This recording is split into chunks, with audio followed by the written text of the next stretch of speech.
I'm gonna pull up the slide. Yeah, that happens all of the time. Where you forget to pull up the slide. No, people emailing last minute, even for paid webinars, like, can I get in? And it's like in 5 minutes. Right. Why is my screen sharing? Why is it paused? It happened. I don't know why. I mean, hold on. We're gonna come out of the screen share and we're gonna try it again. Come on, screen share, do it. Screen share, don't be silly. All right, let me know if you can see it going big. No, I don't want to share like that. Now I'm just hitting the wrong things. Or at least it's you and not it. Oh, there we go. Good. What's that? What's the black? Oh, it's gone. Good. Yeah, it does weird things. I'm going to start letting everybody in. Admit all. Huzzah! Yay. Yeah, Zoom is doing something weird. So that box that shows all the names coming in, it's not showing. It's like there's a box. Right. Do you see the box? Yes. I'm not supposed. Oh, I'm a host. That's why I see it. But I see a black box or a black bar. I don't see the names. Correct. And it goes away once we get into it. All right. I just want to make sure it goes away. Yeah. Hi, everybody. I've seen it doing that for a while. It does. Sorry, we're just figuring out some tech stuff. Sorry. Hello, everybody. And I'm going to, while everyone's coming in, I'm going to send the link. Should we have people mute themselves? Yeah. Please and mute I think yourselves. It's got mute all. But you might have to redo your sound, Bobbie. I think my sound. There. Okay. It's got some setting here. Let me send the link to people. The last minute link. Yeah, we have people that are interested last minute, which is super exciting. 2:59. We're coming. So, just easy enough to send it to them. All good, all good. And it's also possible that the emails get like spammed out. Yeah. All the time.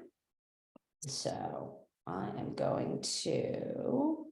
No luck with joining. Tell us where you're from, folks. In the put stuff in the chat. And what I've been asking too is what time of day is it? Because that's a good one. Tell us where you're from. I'm from Southern New Jersey. I live near the ocean, which I love, and it is 3 o'clock for me. Kalamazoo. Zoom. It's a weird time of day to do a Zoom. Yeah, I know, and on a Saturday. Thanks, guys. It was a little last minute on my part, in case you don't know how I already roll. This probably surprises no one. Well, sometimes like genius ideas happen in the moment, and then you've got to go with it. I'm not sure this was a genius idea. It was actually something I was mulling over, like, God, so much has changed. So much has changed. Right? And I'm like, all right, I actually have a Saturday free. So it's either like clean the house, pick up all the sticks that blew over in the yard, or like, let's do a fun little nostalgia webinar. You're like, how do I avoid cleaning? A little longer delay. New Zealand, 9 a.m. 9 a.m. New Zealand. Hey, New Zealand. Doylestown, not so I hope your weather's not terrible. Vegas. New Hampshire's like, raise your paw if you're getting killed by the weather. Vegas. Did a bit last night. The rain was coming. Veronica is that out in Vegas that I know. We just had a ton of wind and a little bit of rain. We had thunder and lightning last night in our 10-minute rainstorm. Wow. 10 inches of snow. Where are you, Annie? Nova Scotia. I love Nova Scotia. Michigan's in the house. Inches. Ooh, Manitoba. Oh, hi, Diana. Diana. As everyone's coming in, give everyone a few Asheville. minutes. The UK. Matawan, New Jersey. Hey, Laura. I used to live there. Yeah, I was going to say, isn't that your old stomping ground? Oh, stomping grounds. Minnesota. Yeah, so upstate New York. Pennsylvania, Syracuse, boop, boop. My old stomping grounds on the other side of things. I stomp around a lot, obviously. A lot of stomping. 8 inches of snow, 10 inches of snow. Foot in Ontario. I have a couple clients in Ontario, and they have got to do a lot of outdoor work right now. They are probably sad. Ontario, Canada. Yeah, for Asheville. Perfect weather in NOLA. Nice. I need to come down there, Kim. Let's do something down there in NOLA. Oh, NOLA's really New nice. Orleans. 73 degrees, sunny and breezy, and we could eat Perfect. some beignets. Like I've that never would be been. good. I'd like to go. That would be really good. Really, like, yeah. I mean, we've been lucky here in Virginia. Yeah, because sometimes you guys get some snow. Right. We usually get 1 or 2 snows a year, and we haven't gotten any, knock wood. And the weather's been great. I've been real whiny about it being 55 degrees today. That I actually had to put on a hoodie. Oh, tragic. But it's just been muddy, which is fine. Yeah, muddy is big. All of my dogs that have white on them are like red. So, I know that we have, this beautiful old photo using a shoot on this first one is a dog that was white in the photo, but when he moved to Virginia with us, he ended up being a red dog because of the beautiful sticky Virginia red mud. Because he likes to roll. He used to like to roll in the mud. Bobbie Right? likes to roll it. Oh, look, I pressed the thingy. All right. We'll get you started. West Virginia. Very cool. Pennsylvania. All sorts of really fun places. People still coming in.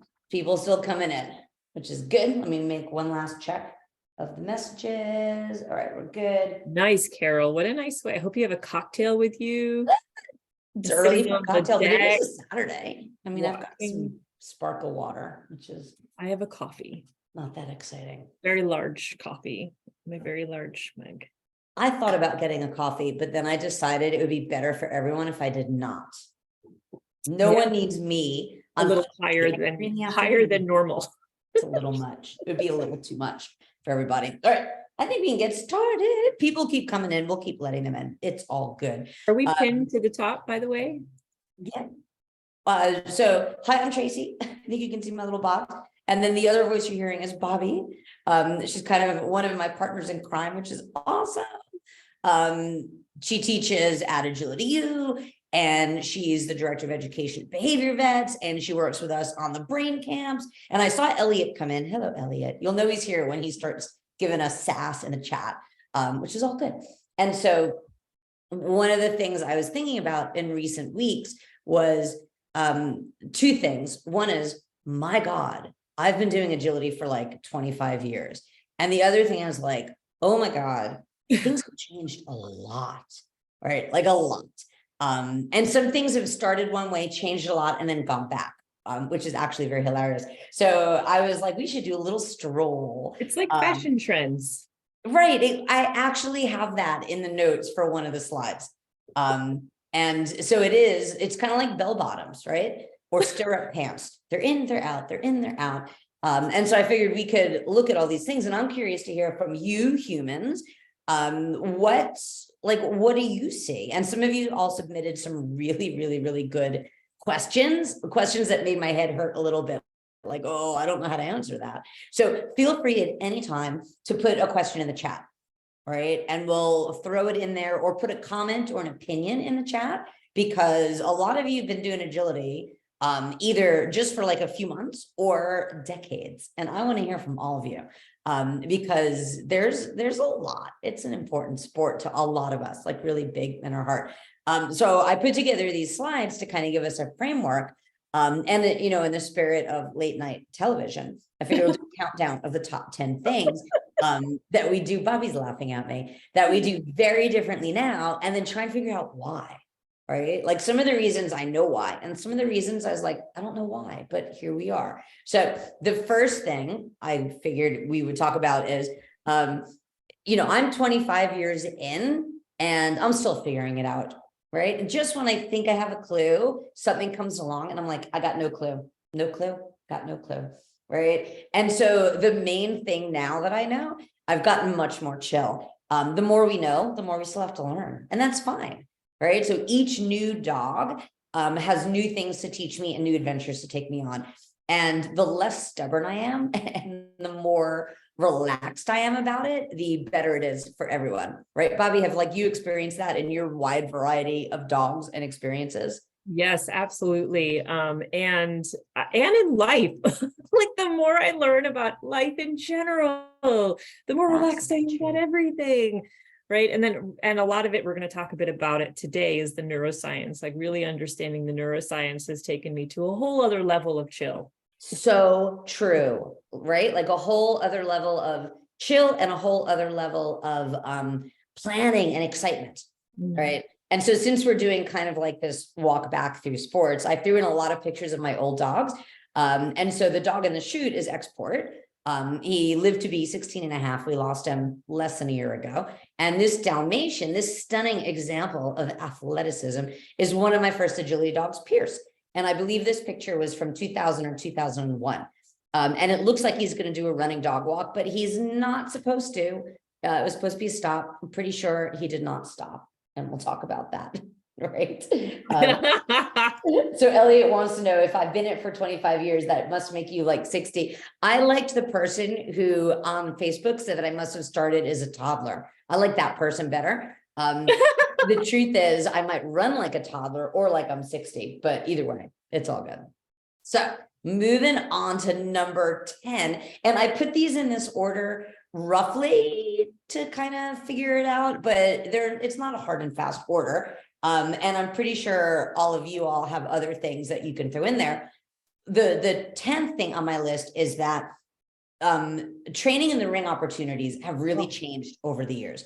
And so when I started agility, there were all these fun matches every weekend where you could go and train with toys and cookies in the Stone Ages of agility. And then for a while, a long while, no training allowed, no fun matches. And I think this is when Bobbie got into the sport, was when you went from class right into competition. It was like overwhelming. Oh, it was What's that? overwhelming. It was overwhelming. Like the way that we literally went straight into a trial. It was your trial that you hosted in upstate New York, Syracuse, maybe a long time ago. Binghamton, that's where it was. We were in a park and we were outside. Don't even do that anymore. Sometimes we do. We do talk about that later on. Yes. Right. And people had really good questions about that. And so for, I would say, a vast expanse, there were no fun matches because, it gets expensive to get parks and facilities and all this. And there was no training allowed in the ring.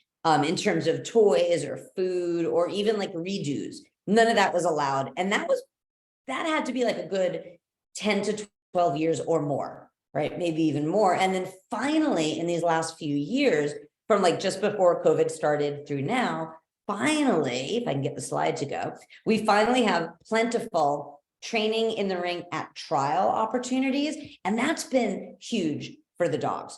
So in the picture on the left, that's Voodoo as a baby dog coming out of a tunnel. One of his first trials, he's 10 now. I think it was a fun match, actually. And you can see in my right hand, I have a toy, right? And then Nacho is on the teeter and I'm showing him a toy.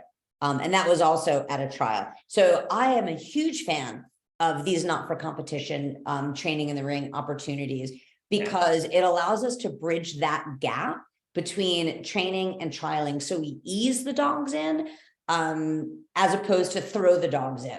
And so you can go in and you can train focus or start lines or just running sequences or contacts with reinforcement. Now, my hope for the future is that we have more ways to train in the ring with dogs that are food driven. Yes. Because, and Bobbie and I were just talking about this, not every dog is all about the toys, I think food would be real helpful. And I know that we as trainers, we have the technology to teach all the dogs to ignore if God forbid a crumb drops, right? And so that's been like the biggest sticking point is people don't want food dropped in the ring at a trial, but I'm pretty sure it's not a huge problem for these dogs. We do it in class, right? Like crumbs drop in class and there's lots of dogs that have learned to ignore those crumbs. 100% correct. Right. And so Bobbie has a young dog and I've got a lot of young dogs just and so she's got a young dog that she's bringing out slowly but surely. And it's really cool to see all like the little NFC runs versus the real runs. And it's just such a great thing for all of us to be able to have that. So if you don't already take advantage of like NFC or FEO, depending on the venue, totally do it. Totally worthwhile. And what's great? Like I'm looking at this here. So Marvel, like it was more Charlotte. you are holding the teeter to help him, you know, we couldn't touch the obstacles without doing NFC or FEO, right? If you're just running it, you're not allowed to touch the teeter to help your dog across, to help them feel comfortable with that in that environment. I love that. This isn't Right. and there's a lot of venues now that you can bring sort of props into the ring, like a Target or what? There's one venue. I think only one venue allows you to bring stuff into the Didn't I ring. say that? There's a venue. Oh, maybe Oh, I think you said there were a lot of venues. Oh, I'm no, sorry. there is a venue that allows you to bring props into the ring, which is really helpful because sometimes that's part of bridging that gap for the Yes. dog. Oh, heck yeah. Right. And so like all the venues like AKC, if you're in the US, right? We have AKC, CPE, USDA, UKI. Both these photos on the slide are USDA. If they could all kind of get on board and kind of have the same rules, I think it just benefits all of us. Right. And Elliot says that in his sport, which is scent work and all this cool man trailing stuff, you can have food, preferably not crumbly. And I think that's a great compromise, right? Yeah. And in flyball, we have food, we have whatever it takes in the back of the ring, like whatever. Someone had a question, Jen had a question about props. Maybe we can mention a couple props as examples. So like a prop would be like the running dog walk mat or a target for a 2-on-2 off or a hoop, stuff like that. Or like a jump thing to help them out. Like some people use those, I don't even know what they're called, but they're like those foam thingies to help the dog round the turn to a backside. In UKI, you're allowed to use anything that does not touch the obstacle. So I've put targets on the ground, and yes, it's UKI that allows. And I've seen people bring Cato boards to like the start line. Yes. Yeah, I love that. I'm like, yes, that's a huge one. Right, because people use Cato boards in class for start lines, and then the dog goes for trial, and all of a sudden, right, what a big difference if there's no Cato board. So the Cato board concept is great for bridging the gap. And like UKI, for example, also allows helpers. And I think USDA kind of looks the other way. And helpers, there's people like who can place your prop or your toy for you. So at my last UKI trial, I needed my really fast dog to go on without me and not wait for me on the big ending line. And so I had a friend of mine just kind of surreptitiously wander out. And as we started hitting the ending line and I'm running, yelling, go, go, go, she threw the reward for him. So he was like, yes, right? Nice. Same as practice, life is good. So like that for me, this evolution into really acceptable training in the ring, it's so much nicer. So helpful. So, and it's so much better for the dogs, right? You were just saying that in terms of layering and understanding, and it reduces the kind of pressure, the frustration, the confusion, anxiety they can build when you have that ability. It's nice, right? I love it. In case you haven't noticed, Bobbie and I give that one a thumbs up. That trend, very good. All right, so number 9, the physicality of the sport. Have you all noticed that it used to be you could show up in your jeans and your like fake running shoes, right? And kind of get around a course, no problem. I don't think we can do that anymore. These courses have evolved to have like really big physical challenges for the dogs and for the handlers. I was watching Facebook go by today, and someone said they ran a course that was almost 300 yards. Oh my gosh. Yeah. And so that is physically demanding for the dog and the handler. And so part of that is that along with the physicality of the sport, the athleticism, especially for the dogs, like I am not the athlete, I am the chauffeur, maybe the GPS, but not the athlete. And so like there's this massive evolution of canine conditioning, access to sports med for the dogs, and like chiropractors and massage therapists, and conditioning availability, like online, how many conditioning classes are there for dogs and humans, right? And I put in as a side note, like who would have thought 20 years ago that we would have had running pants with pockets? Like that to me, it may sound small, but like my yoga pants that I'm wearing right now with pockets on each side, that is happy making. Yeah, they weren't just thinking about the cell phone. They were also thinking about the treats, but that's me. I think so. right? Cell phone on one side, and cookies on the other side, or big enough. Some of them are big enough for a tug toy, right? I But want to we say this digress. too, since I just got an Apple Watch, maybe not even a year ago, and I am blown away by the number of steps I take on an agility trial weekend. Like, Yes. what? Yes. It's like 8 miles sometimes if you're running 2 dogs. And and like those of you with an Apple Watch, I can't tell you how many times I'm doing a seminar and the handler says, hold on 1 second. And they have to hit a button on the Apple Watch because the Apple Watch wants to know if they fell over. Right. And it's just because agility is like sprint, stop, and so the Apple Watch was like, you need to tell us if we're calling 911 or not. And so it's pretty hilarious. And the little photograph is my hot sauce dog doing a posture exercise as she was first learning it. And it's just like an example of all the canine conditioning stuff that we do that I didn't do when I started agility. Like that's all recent, or we didn't do it until the dogs got hurt and then we did rehab. But nowadays it's just part of it, right? To varying degrees, there's so much out there that's readily accessible. So then I started thinking about the why of this might be happening. And I think it has to do with course design, right? The rings are bigger in many cases, not all cases, but there's a big evolution in the course design. And agility, when I started, was not a year-round sport. We would do, I don't know, May through October, right? And then wouldn't do anything. And so now agility is 12 months, right? And it could be, if you wanted it to be, it could be every weekend of the year for 12 months, like 3 or 4 day trials. And so that puts increased pressure on the dogs. And so they have to be athletic. And I'm not saying that that is a good thing. I'm saying that could be a bad thing, because not only are we seeing an increase in repetitive use injuries, but we're not giving the dogs necessarily enough mental time off. And so like even the highest level Olympic athletes are not training their sport all the time, 12 months a year. And so the physicality of the sport is great fun. And I love things that go really fast. I am not something that goes fast, but my dogs are. So I love it. I think it's a blast, but I need to make sure that I balance this out for my dogs so that I don't end up with these repetitive use injuries and I give them seasons, which is, if you look at the picture down at the bottom, this is from, God, that had to be 2013, 2012. It's my 2 Dalmatians enjoying the off season on the couch. Because off seasons used to be really important, which I think we all kind of need to go back to.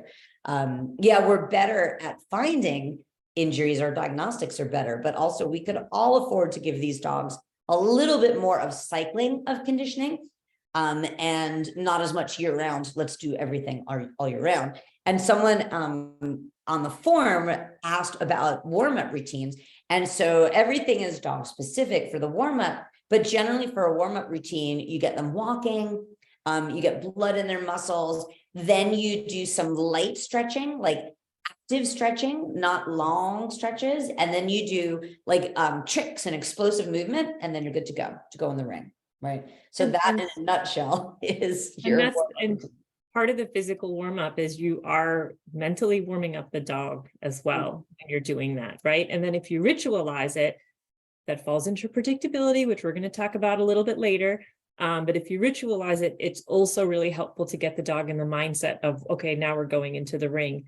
And PS, you have to do this. Hopefully you're doing this for yourselves as well, like a light warm up and then active stretching and explosive movement. Stop attacking me. I know, as yes, older, I do this for myself. I remember the days where I was like, yeah, I just show up to Tracy's class after driving 2.5 hours and I just start running and I'm fine. I can get in a car, just leave, and there's no stretching. Yeah, that's not happening anymore. Correct. Like I was young and flexible once, not anymore. Right. And same with the dogs. We used to do that. I didn't know, right, that you can't just show up to a barn when it's 35 degrees out, take the dog out, run the dog, and then put them back in the crate. Back then, I didn't know that was a terrible idea, but now we know. Now we know. Knowledge is power.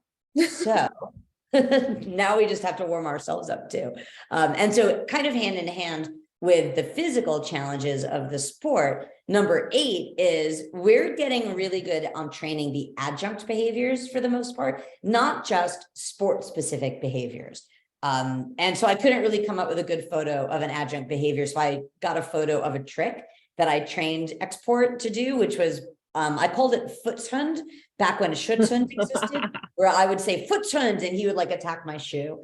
And it's a funny photo, so I put it in there. And, you know, it's not sport specific, it was just a trick, but like, we're really good at training, like conditioning and warm up and cool down skills and body awareness. We're paying a lot more attention to this outside the ring behavior, right? We're not just doing what I call feraling, right? Where the dog's at the end of the leash, like screaming and staring, and, you know, hopefully we're not doing that. And we're also, I think, really good at training thoughtful behavior with these high arousal dogs, which is awesome. And part of that is we need to make sure that the dogs can tolerate, because trial days are longer, there are more classes. Remember when AKC only had one class back in the Stone Ages? Standard. Like when they added jumpers with weaves, it was like a big deal 150 years ago. And so the dogs now have mentally and physically much longer weekends. So we have to deal with more thoughtful behavior, resilience conditioning. And we just have a much better understanding of that than we did. Because I'll tell you, like body awareness, we kind of understood, but the whole thoughtful behavior, resilience conditioning thing, that did not happen until pretty recently, right, Bobbie? Like, when did you guys start talking about resilience conditioning? A year ago. Not even. I think we coined the phrase last summer.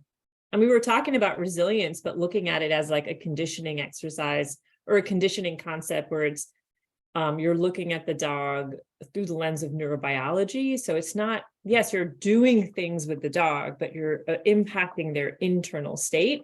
We didn't call it conditioning until last summer, but yeah, it's so important because we do so much to get the dog to an ideal state, like an optimal state of arousal or an optimal state of performance. But then what are we doing to support them around that experience before, after, throughout their lives, like whatever else is going on during the day at a trial? So that's where we're looking at resilience, because that if you are resilience conditioning, and sometimes people are doing it without realizing they're doing it, but we can actually do it better, or we can actually do it in a way that's more structured. We can do it in a way that you guys can be more mindful of it. Or some folks didn't even, I know with Charlotte, I wasn't doing resilience conditioning. This wasn't even a concept, like a thing right, in my mind, right? What is, I didn't, resilience? We had no idea. Yeah, so just, there's so much to, and now, you know, Tracy's classes, you're raising your puppies this way. So you're, everything that you're doing in terms of like their brain and their body is supporting them for a long future, a long career together, and just hopefully a more balanced, grounded dog that is your partner in the sport that you love. Yeah, so true. And Bobbie's right. We used to do things like resilience conditioning or, you know, this under the hood behavior work once we saw a problem. Yeah. Right. And then I was like, how about we not wait for a problem? Right. How about we just put it like huge light bulb moment, right? Like, and so by putting it in the puppy program, we had all these COVID puppies come out of, I don't want to call it hibernation, but they were not socialized or exposed the same way that we normally would have done. But we did the resilience conditioning and they came out and they were like, we're fine. It's fine. It's all fine. In a good way, not in the mind blowing. Yeah, it is in a really good way. So this emphasis on the adjunct behaviors of what's going on under the hood has been huge, I think. And then something that's starting, the last thing here on the bottom, dealing with BIS. Do y'all know what BIS is? Bitches in season. It's coming. The females being allowed to compete while they're in season. It's getting more and more popularized. Some of the venues already allow it freely. Some of the venues don't allow it everywhere yet. And some of the venues don't allow it in agility, but they allow it in the other sports. Yeah. And there's a huge movement in AKC to get them to allow it at least in the big events. And I'm a proponent, because without females that are intact, then we don't get wonderful puppies. Yeah. Right. So, I'm a big fan of it, and people justifiably have concerns about training it. And so I think we all need to now start beginning to embrace it. And I get it. A lot of people are like, Gen my Z. adolescent male is going to have a little trouble. And I'm like, yes, but we can help them. I'm laughing because you see what Gen Z just said. They already allow it for the humans. Some of us are just bitches all the time.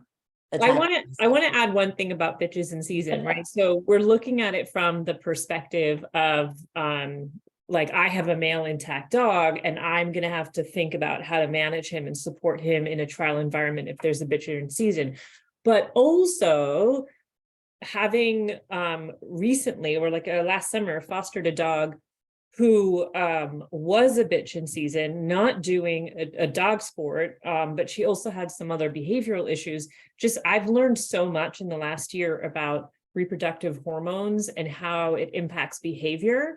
And in general, right, we're also thinking about adolescence, and we're also looking at neurobiology now in a way that we weren't looking at before. So this goes to the males as well. When there are hormonal surges, it will impact your dog's behavior. It will impact your dog's performance. So what are, so think about, you also have to think about it from the perspective of like, I have a bitch in season. It's not just the other side. Right. And it's unfair to be like, just get over it. Right. Because then it just makes everyone angry and polarized. So while I think that it is good for bitches in season to be able to work and compete, I also think it's very appropriate that we all have a civilized discussion about how to help all the dogs do it, as the owner of bitches and male dogs, right? Pronouns in general are good, because when I started agility, we just neutered the boys or spayed the girls at 6 months old. I didn't know. Yeah, I would not do that now unless I had to, but I didn't know. Now we know better, so we can develop methods to help these dogs out. Which kind of brings us to the Sandy. Hi, Sandy has a question. She's thinking about the pause table and how they have to spend 5 seconds there after a bitch has been on it. And don't bitches in season have some joint laxity? There is some science that say the bitches in season do have some laxity. I don't know the full extent or what else has been put into place to support it, but I have seen what you're referring to.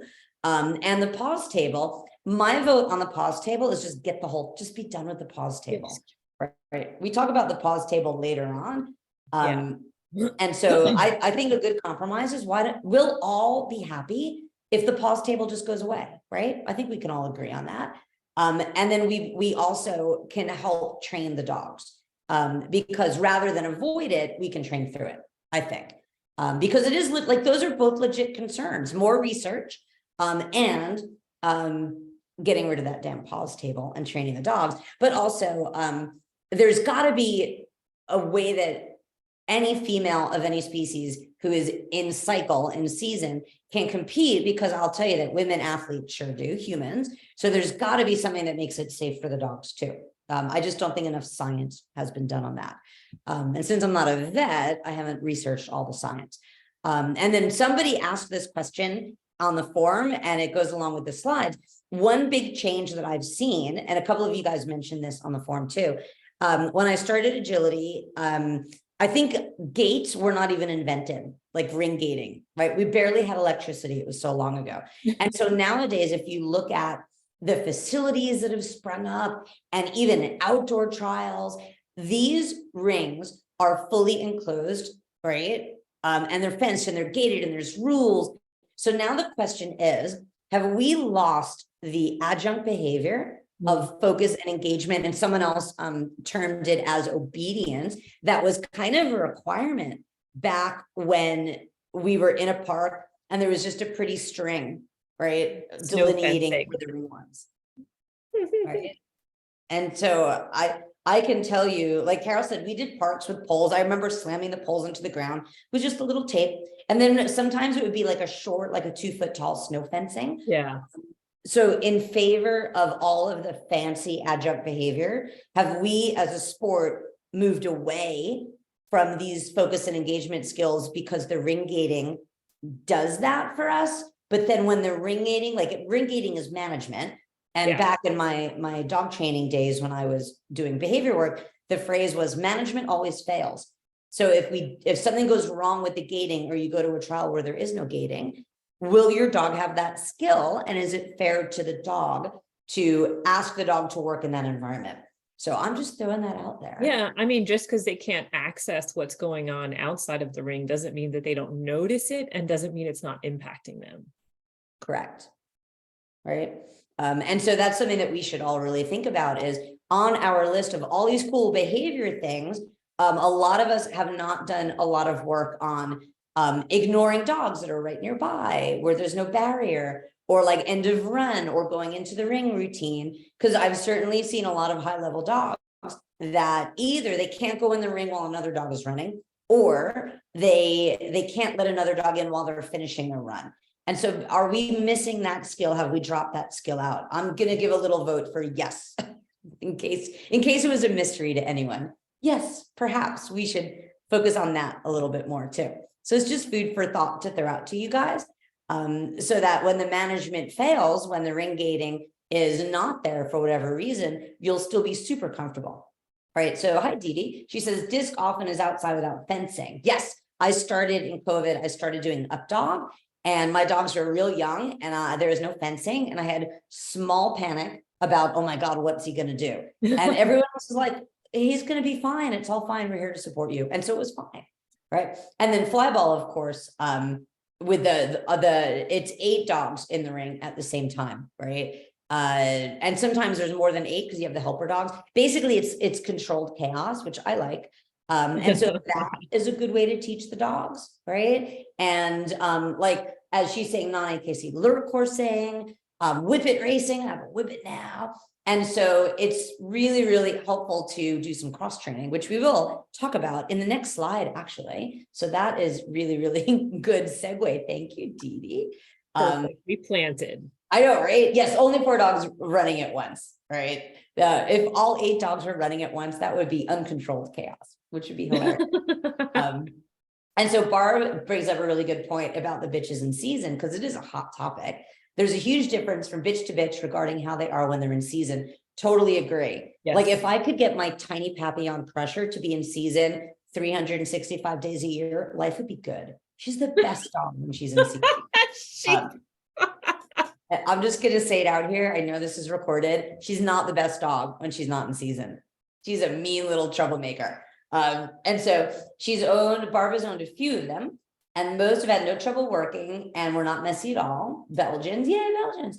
But she's had friends whose bitches, when in season, are nuts and very messy, and hard to keep clean, even with panties, right? And so that is an excellent point of how the venues can set it up so that there's still opportunity rather than a blanket ban, without being like bloody mess everywhere. Right? A lot of people have panties on their dogs while they're running. Some dogs don't like that, but yeah, it's definitely like, these are all valid, legit points. Yeah. And the way this sport is going, we have to figure all that out. We should do it soon because it's getting polarizing.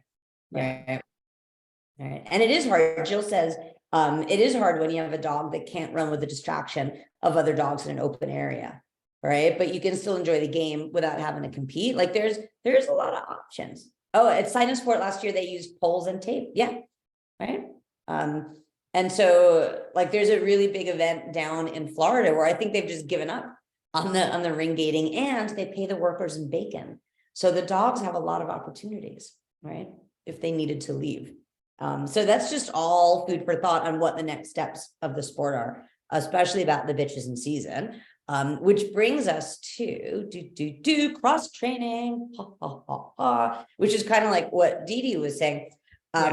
When I started agility, I was told that if you do other sports like herding or flyball, right? Were you told the same thing, Bobbie? Yeah. Ruin your dog. Ruin agility. Going to ruin your agility dog. Especially will ruin their jumping. Especially sense games.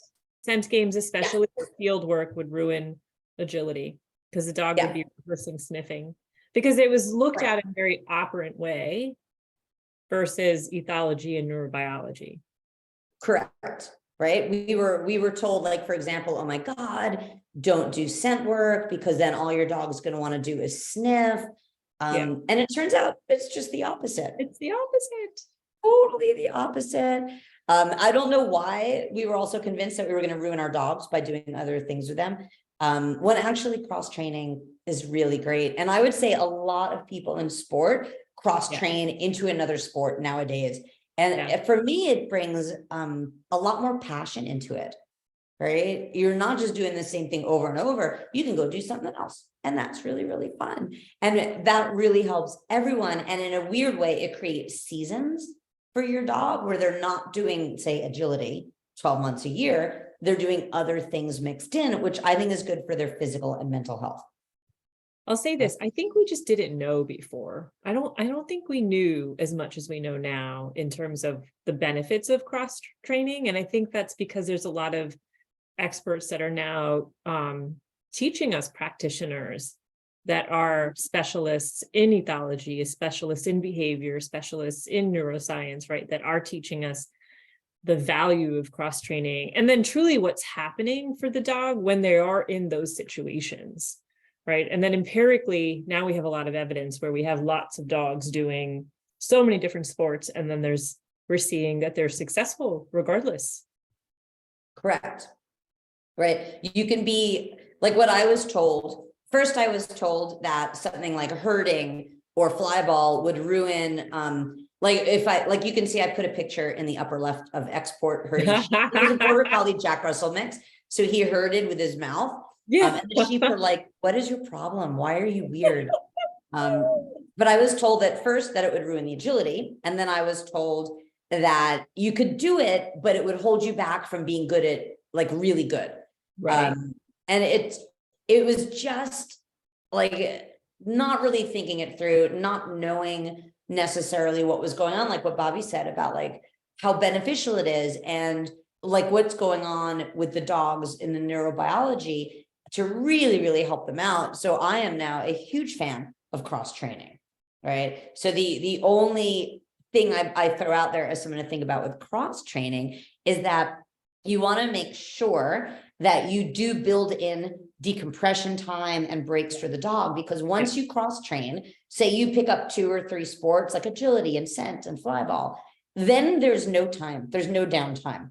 And so you want to make sure that you give the dogs really big gaps where they just get to do no sports, right? Like decompression, hikes, or leash walks or something that is not sport specific, because it's just good for the brain. Snuggle on the couch on a Friday night and watch Netflix. Yes. That's my favorite. Right. And so a lot of you guys are chiming in. I'm looking at the chat here. That she did a sniffing class with her scout to reward him for his first championship, and he was happy. Yay. There's science now, like Bobbie knows the science. Elliot is our scent guru. There's so much science that says that olfaction is just great for the dogs. Yeah, all around. Right. Like, so Jenny is saying scent work has really helped her dog learn to focus on me in the presence of other dogs. Isn't that interesting? In a highly enriching environment for him, which you've seen the benefits of outside the ring and agility. Yeah. Isn't that amazing? 100%. That's amazing. Jenny, what type of stuff are you doing?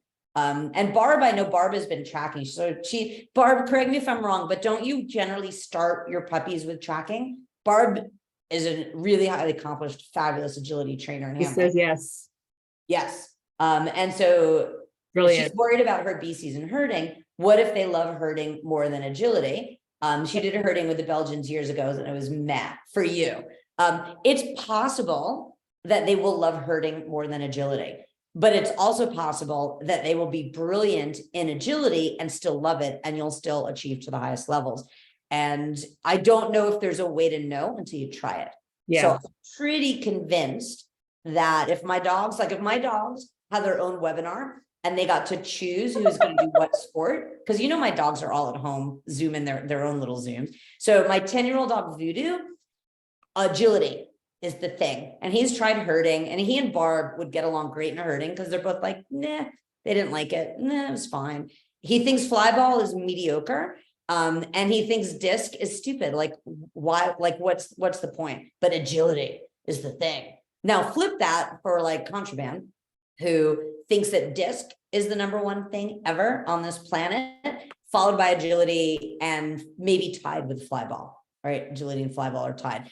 So disc and hot sauce too. Disc is the number one thing, and I think for her, agility is second. But because of that, I make sure I build them in time to give them what they really love, because they give me what I really love. Right, and then there's Nacho, who I really, really wanted to do agility with, and he said agility is just completely dumb. I would rather do fly ball. And look at him now. I know, right? TV star. Knowing what I know now, I'm pretty sure I could have trained things differently, done things differently, and gotten him to play agility to where I wanted it to be. But I'm also grateful for the lesson of, he needed something else. You also didn't learn, you didn't experiment with fly ball with him until he was like 4 or 5, right? 5 or 6, I think. Yeah, so you didn't even know that there was something else that could have supported your agility journey that he could have done that he would have loved, right? You didn't even know. There were so many things I could have done differently. Yeah. Thank you, Nacho. Yay, Nacho. Did you hear that? Nacho just went, "You're welcome." Right. And so like someone asked in the form for suggestions for those playing in multiple sports on using physical, verbal, and motion cues to keep handling as clear as possible so the dogs don't get confused. That is an excellent question. Yeah. And I have a 2-part answer, and then I'm sure Bobbie also has thoughts.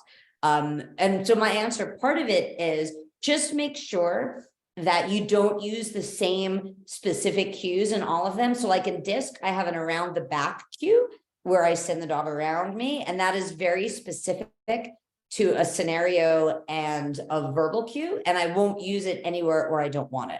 So it has never, ever, ever been used in fly ball. So you just want to be specific, but you also, and this is the second part, you also rely on the brilliance of the dog to sort out the context. Oh, they're so good at that. What's that? They're so good at that. They're brilliant, right? And thank God for that, because I don't want to have to sort out all the contexts for them. So like Hot Sauce, who plays 3 sports, she 100% knows when it's fly ball, when it's agility, and when it is disc. And I use the word go in all of them, right? I say go a lot. I think people make fun of me. I'm a little bit loud, whatever. You should hear her in fly ball. You guys have to watch her fly ball videos. You totally know when Tracy's running her dog, because you don't see the dog, you don't see the handler in the camera, you just see the dog, but you hear Tracy. I'm a little ramped up. It's exciting. I'm told that I'm loud in agility too on those go cues. Whatever, dogs are happy, but they've never made mistakes because it's so obvious what's going on, right? And so as long as anything that could look alike that you don't want in one or the other. Like I personally would not recommend bringing a sheep into the agility ring. That could be confusing. But I have way back when, one of my first agility seminars, I think it was, with Pierce the Dalmatian. He must have been 2. So it's like year 2000, 2001. I remember that he had to run across a dog walk and there was a sheep field next to it. Now he's a Dalmatian. He's not going to herd the sheep, but it certainly is hard and distracting. Wow. So if you're doing multiple sports, just make sure that the dog understands which sport they are playing and then trust them, right? Trust their ability to process. And I think you'll be fine. It's been really, really easy. Have you noticed anything like that, Bobbie, in any of the cross-training stuff? There's also things like not only are dogs so good at context in terms of the environment, but there's a lot of people that will put on specific equipment, like people who do field work. The dog will wear a particular harness when they go in to do field work, and then they'll wear a collar or nothing when they go in to do agility. And then the other piece of it is nowadays with my area, we have a lot of background noise. Yeah, I'm gonna mute. There we go. Okay. In my area, there's a lot of indoor venues that we do agility. So for if I were to do something like disc work or herding and then to do agility, it is so clearly different. I'm indoors versus outdoors. Potentially my dog is wearing different equipment. Everything about it. They also know what we're wearing, right? My dogs know the difference of when I put on clothes, like I'm going to run an errand or go out to dinner, versus like I put on my agility stuff, and they know the difference, like packing the car. They're so good at, they're bred to be so good at picking up cues in the environment to figure stuff out. So, and Elliot said something really great too in the chat, if you want to read it, Tracy. Oh, I must have missed it. Yeah. from his experience as a scent work trainer. Oh, there he goes. Hello, Elliot. I know so many people now that mix agility and scent work, which is, I see that too. And Elliot says it's the most natural thing for a dog to do. So in his opinion, it should be integrated with all other sports, the scent work. And so what Elliot has taught us in our brain camp endeavors is how to put scent work into agility training. And it's been like a head exploder with the success of the dogs. It's been amazing. Because of what it's providing for the dog neurobiologically. Right. It's incredible. Right. Right. And so that, and the pattern games have some element of scent work in them, and understanding that is like really, really, really good. And it's compatible with everything, I think. And so I'm glad that the scent guru helps us understand all that. So looking into the chat, now that Bobbie reminded me, and so Jen asked, like teaching your dog to bark on cue to work on reducing barking. Yes, although I've never found that to work. Because the theory is, like, tell me if this is the theory you heard, if you put it on stimulus control and like on cue, but you never cue it, they'll never do it, right? No, they don't. If you own Papillons, they bark all the time. And terriers. Yeah. So in theory, I understand it, but in the reality, you get more barking, which is I feel like right? I'm cracking up with these chats, theory versus reality. I'm having like the Instagram, like theory versus like reality. Like right, you could do a TikTok. And so from Joyce, her herding instructors says no other training or trialing outside of herding because it's affecting that herding instinct. I disagree and continue to do the other activities. It's an excellent point. Yeah. I know a lot of people who are top-notch herding and also top-notch agility. Yeah. Or fly ball, like they do all the things.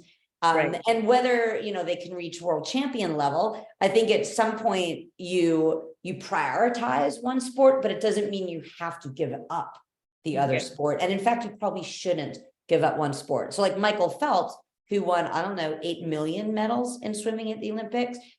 I'm pretty sure he was not in the pool every day. Pretty sure he did other things, but still was able to be wildly successful. All right. And so Dawn said, one thing that fascinates me is when I participate, when my dogs fall out of their mama to be, I feel like I really get to know who they are. What a good point. And where they might need support in other things. That's a great point. That's the ethology right there. What were they meant to do? Right. Yeah. What is the behavior, the innate behavior of the dog? Right. And one thing all dogs have in common is the scent work, right? The olfaction in their brain. And Julie says, hello, Julie. Julie, remember earlier, I think this was before Julie got here, where I said that, we did all this work in COVID and then the dogs came out of COVID and then they just were amazing and started like winning things. Julie's dog is one of those. So I'm just giving you props. And she said that Updog was fabulous for helping her dog learn how to get into that environment, that sport environment. Updog is disc, and her dog loves the disc. But without the complication of criteria and agility obstacles, right? And that is an excellent point, especially for those of us with young dogs, where Updog, there's not, weave the poles, do the running dog walk. And especially if the dog loves disc, it's just go do the thing, right? And so you can really have a great time getting the dogs into sport environments without the pressure of, oh my God, the start line stay. Oh my God, the weave pole. So that's a really good point. Can I just say something really quickly? So I'm, one of the things you were talking about, it's like prioritize what your sport is. And I've often said to people, like, especially since I got funky, well, I just don't have enough time. I just don't have enough time to like fit it all in. And then I saw a TikTok and I'm like, oh, I just really want to give him an opportunity to do lure coursing. Like he's, half whippet, like lure coursing would be really fun for him. And then I saw a TikTok yesterday that said, he's like, oh, this is me spending all this money and getting up at this hour, spending all this money on the dog so I can, and like all these hours invested so I can stand there for 7 seconds while my dog chases a plastic bag. And yet I was like, I get it. I feel you. That's my life. Like, but that's the thing. Like, it's so much joy that the dog experiences doing what they love to do. Right. Yeah. And then all of that again, if you allow for, if you consider ethology into the, and when I say ethology, it's like, what is the breed specific behaviors? Like, what was that dog or mix of dogs bred to do? Right. Safely, like, we don't want to look at like the staffy breeds that might have been at one point breeding for fighting. We're looking at the staffy breeds that were back in the day bred for other things. But if you're allowing them that, you're looking again at what is the dog able to be just themselves, and that does so much for them at a neurobiological level. Like if there's so many rules with the lives that they live with us, so many limitations to like their natural expression. So if we can find these outlets, it will make a difference. And so I'm like, all right, that's it. I'm committing to like, I'm going to do fast cat, or I'm going to do something else. Yeah. Fun.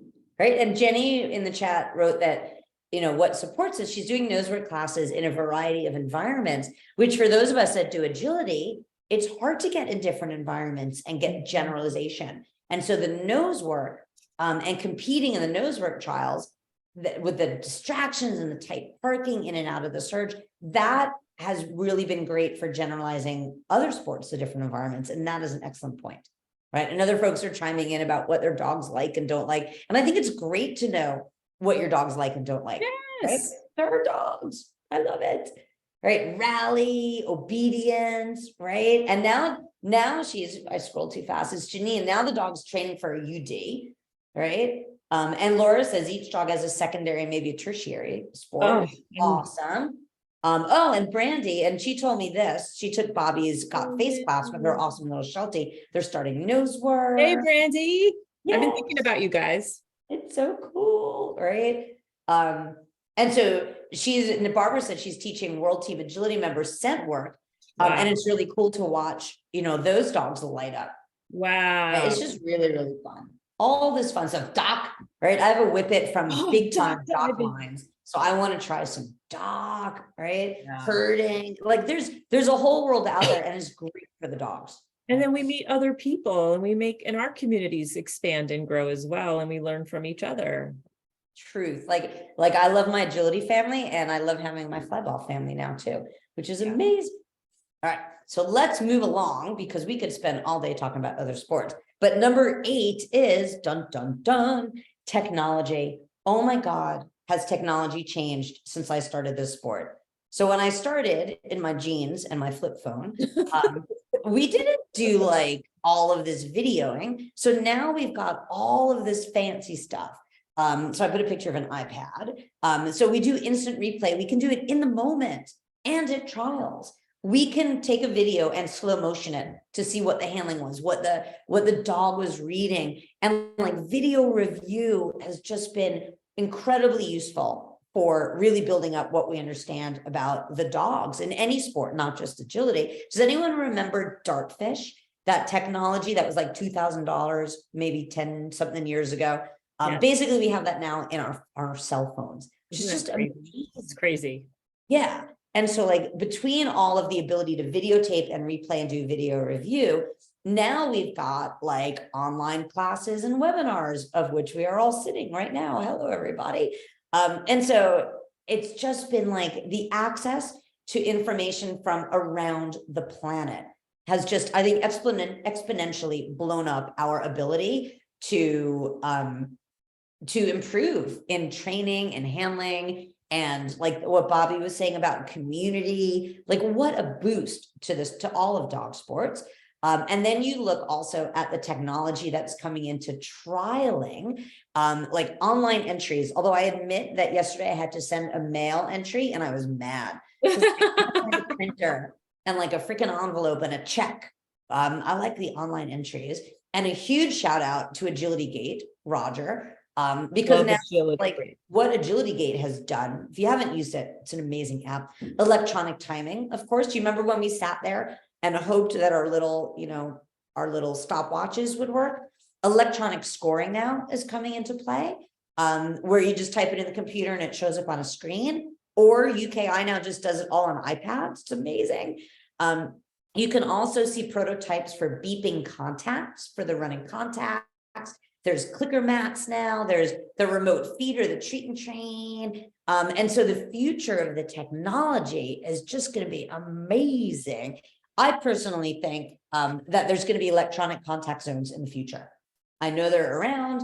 There are prototypes out there. I've run on prototypes at European Open. They're not perfect yet, but it's coming.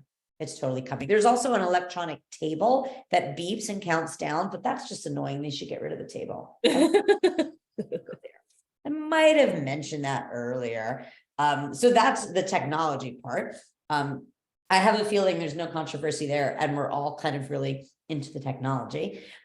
So the number 5, going into number 5, would be, I call this Neuroscience is Awesome, part 1. And so this meme is from Barking Brains and Kathy Murphy, and it's something that we've known for a while, which is dogs get aroused. It just is. They're going to do it. And so the more that we understand it and embrace it, the better our dogs do. And I always knew it was a thing, but I didn't know what it was. Turns out it's called the Yerkes Dodson Law. And the goal is to get our dogs to the top, to the gold dog there. So they're not under engaged or over engaged.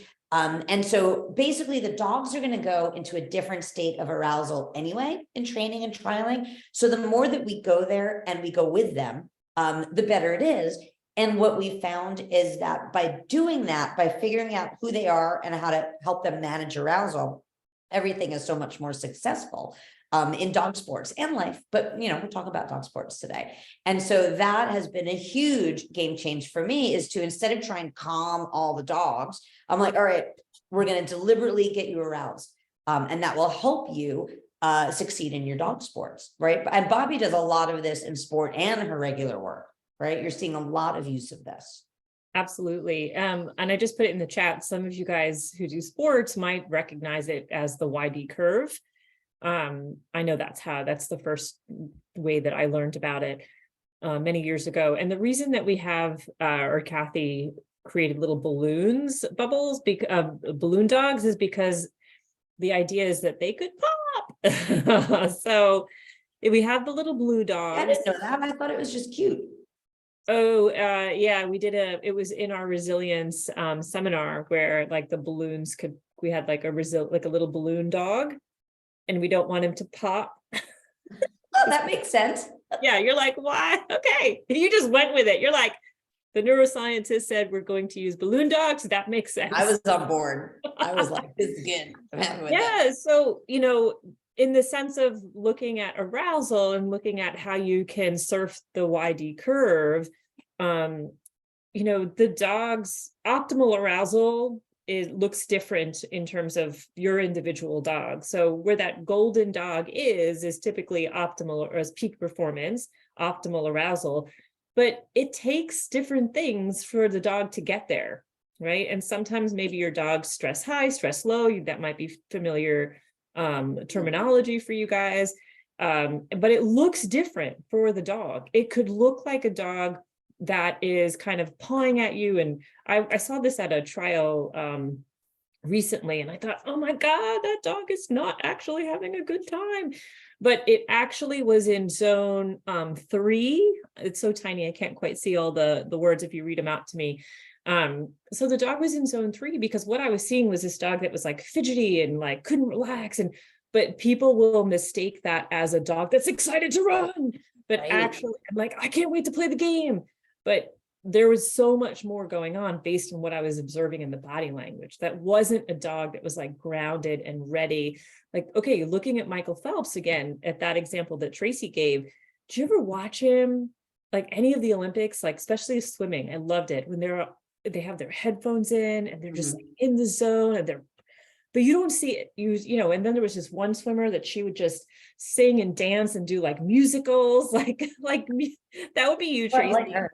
Yeah, she would be singing musicals. Like everybody has their routine, but for the most part, what you're seeing is like a grounded version of themselves, getting themselves into that peak performance state of mind, and physically and mentally.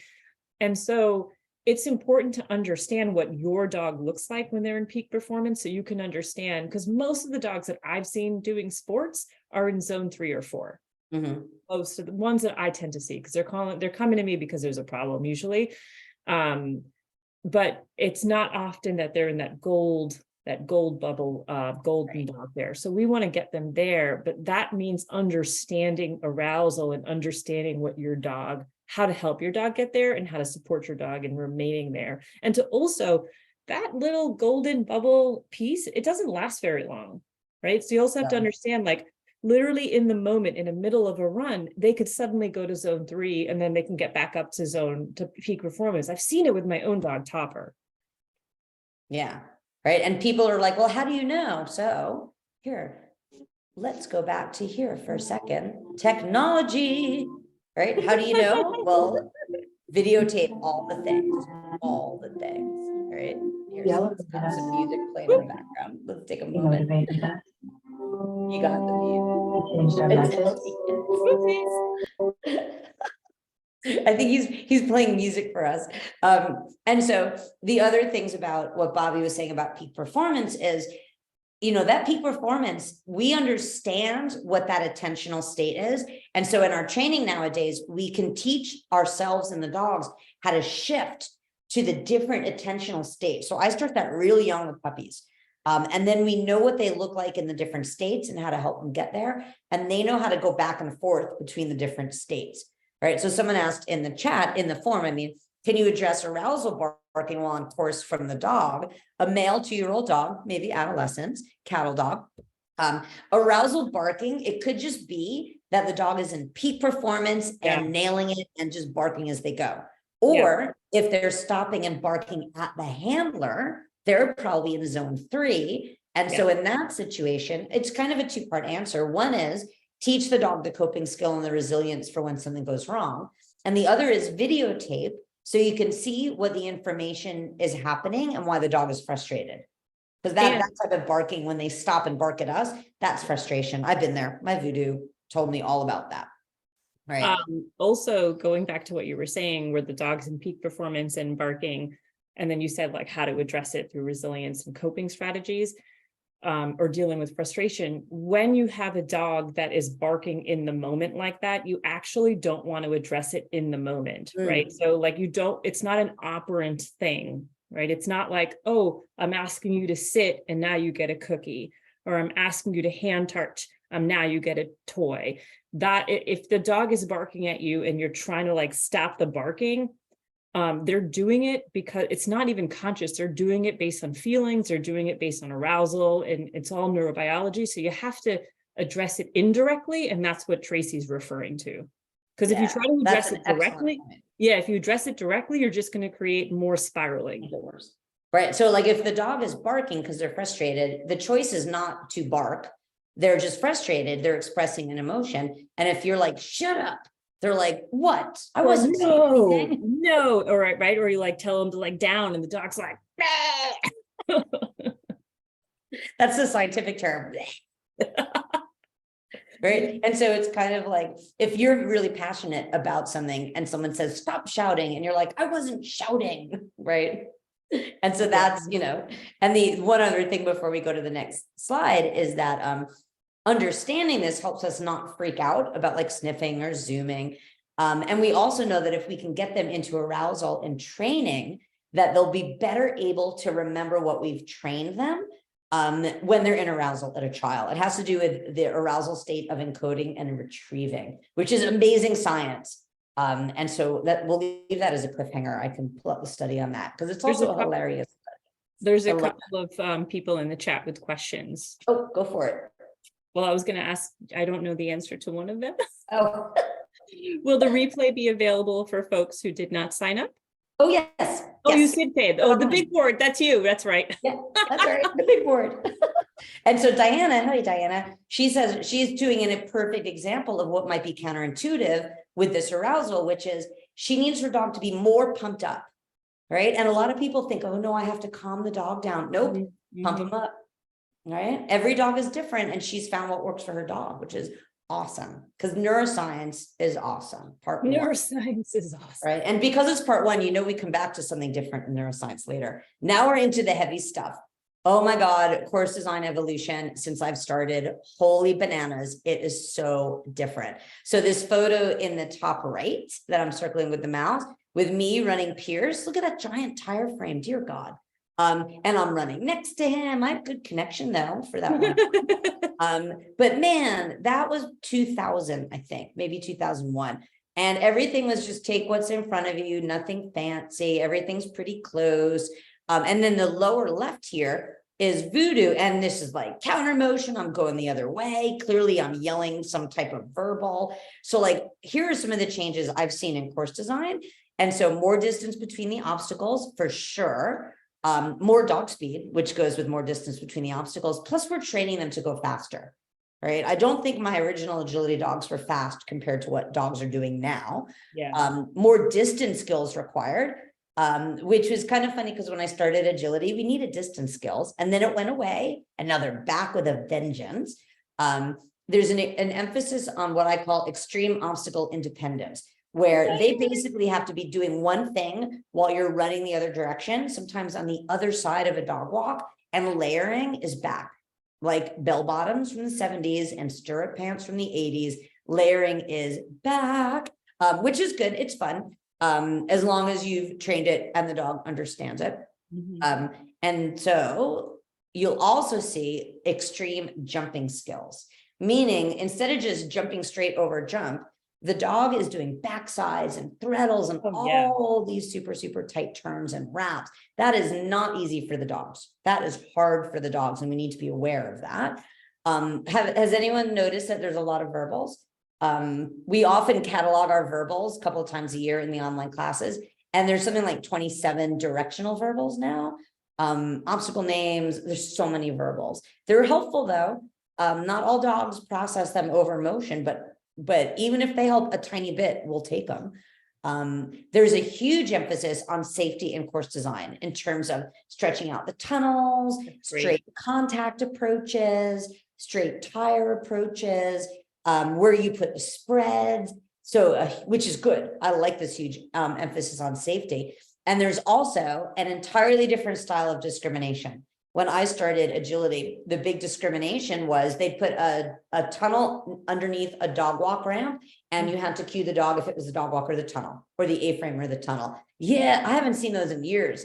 Nowadays, those discriminations are all like jump discriminations, jump tunnel, weave to jump discriminations, or handler restriction discriminations, where the handler has to like run through a box, which is like insane, like trying to run through something and not trip over a tunnel, because I've seen a lot of people go down lately, and I think that's a little bit scary. And Ginger wrote retiring the chute. Yes, I talk about that later as well, but yeah, bye-bye chute. We're not sorry that you're gone. And so less reliance on only handling, because when I started in the early days, we thought we were cool when we could run a whole course only with handling, no verbals next to the dog. I mean, we were cool-ish back then, but we can't do that nowadays, right? Running next to the dog with no verbals or no distance skills. It's much harder nowadays once you get out of the novice level. And so more handling skills are required for the humans. And Barb in the chat asked, like, I think the question was, what are your top 3 like handling maneuvers that are most useful? And I was like, oh, that is real hard. Because certain skills and handling systems were in, right, very popular, and then they were out, and then they were back in. So I made kind of a little list of the things that were in and out. So like blind crosses, when I started, very in. Blind crosses and opposite arms, very in. I remember doing serpentines all with opposite arms with my Dalmatian, and then it was out. And basically, if you used a blind cross or an opposite arm, you'd be struck by lightning. And now they're back in, right? So that's why I have this picture of a pendulum, because it always comes back. It's always going back and forth. Reverse flow pivot. Thank you, Brenda. RFP. So you basically, like, all of these skills are so important. And basically the thing with handling systems, because for a long time, handling systems were the thing.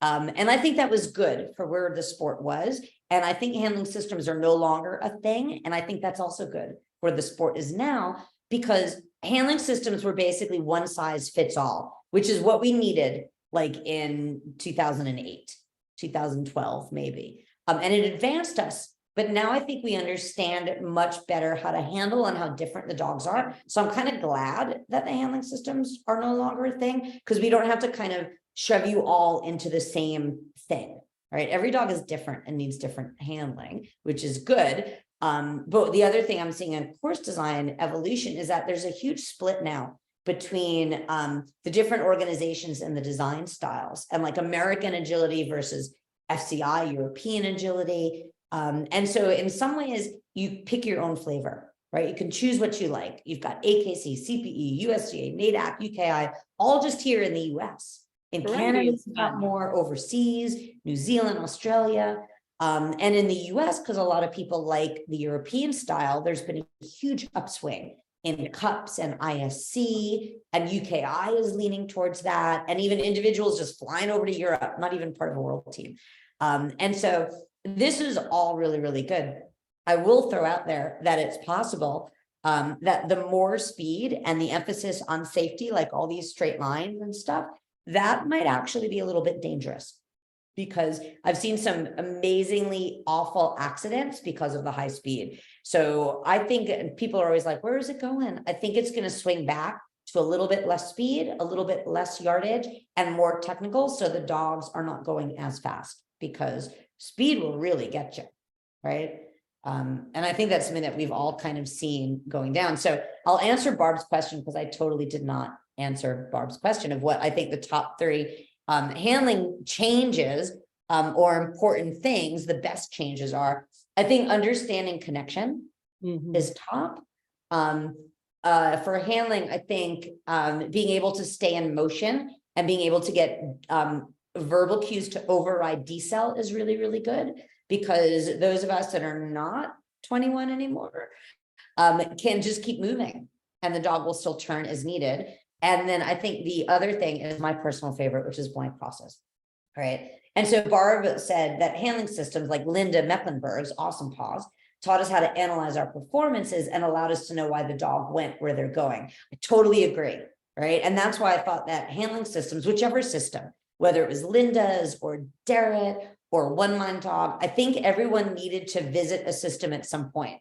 And I think now we are able to be more free in tailoring it to what works for each dog, right? So Andy Chandler, right? Absolutely. Absolutely. Like I used to handle extensively in Derek, and then I did some One Mind Dog. And physically, those would be real hard for me right now because of the speed of my dogs compared to my speed and all the rotation and this and that. So it definitely fits better. So I challenge you all to throw in the chat. We may not read them all out loud, but throw in the chat what you think. Answer Barb's question. From when you started to now, what is the most important, best handling change? So I love blind crosses, especially with my littles. And I'll tell you also, number 4, outside arm. If you know how to use an outside arm, it's so helpful, I should say. And so I really love using that. So what about new students? Oh, if they don't have any background in systems, they don't really understand. That is on the instructor, because I think instructors have raised their games to be able to look at the student individually and give them the framework of a system while they're still tailoring it to them. And that's one thing that's evolved in agility too, is that a lot of really good people are instructing, and there's a whole new crop of 20s, 30s, and early 40 somethings who are now just starting to instruct. And I'm like, huzzah, hallelujah. Yeah, they're great.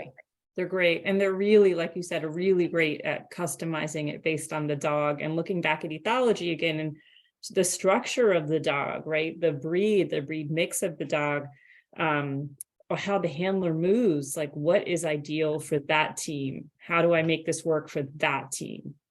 Right. And it's important that we're not stubborn as a reformed, stubborn person, because sometimes like what I think a handling system should be for that person or for me, that person and that dog come with a system that's better than anything I could have come up with.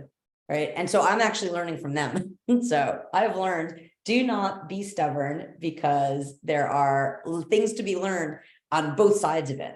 Right. And that way they can kind of give feedback back and forth. Right. And I think it's also good for the humans not to like show up at a class or something, a newbie especially. Imagine if you're new and you show up and you're told everything you're doing is wrong, right? I couldn't find my first agility picture, which was my dog in her first class. It was literally her first, maybe second week of class. She's on a full height dog walk. I've got a leash on her. I've got a pinch collar on her and a cookie in front of her nose. So I'm so glad that I didn't show up with all of that and be told everything you're doing is wrong, right? That would be It happens discouraging. often. I look Yeah, back, it would I'm like, discourage you everything I from was the doing. sport. It would discourage you from trying and being Right. like continuing. Yeah. Right. Everyone's putting really good things in the chat about like what their most important things are. I love it. Right. So now let's get into obstacle safety, which is an important issue in our sport and really, really, really changing like fast in recent years. Because when I started, we didn't care about obstacle safety. So look at the photo on the left. That's got to be 2012-ish. Good skinny little May. You see the jump in the foreground? That is a metal jump with metal jump cups.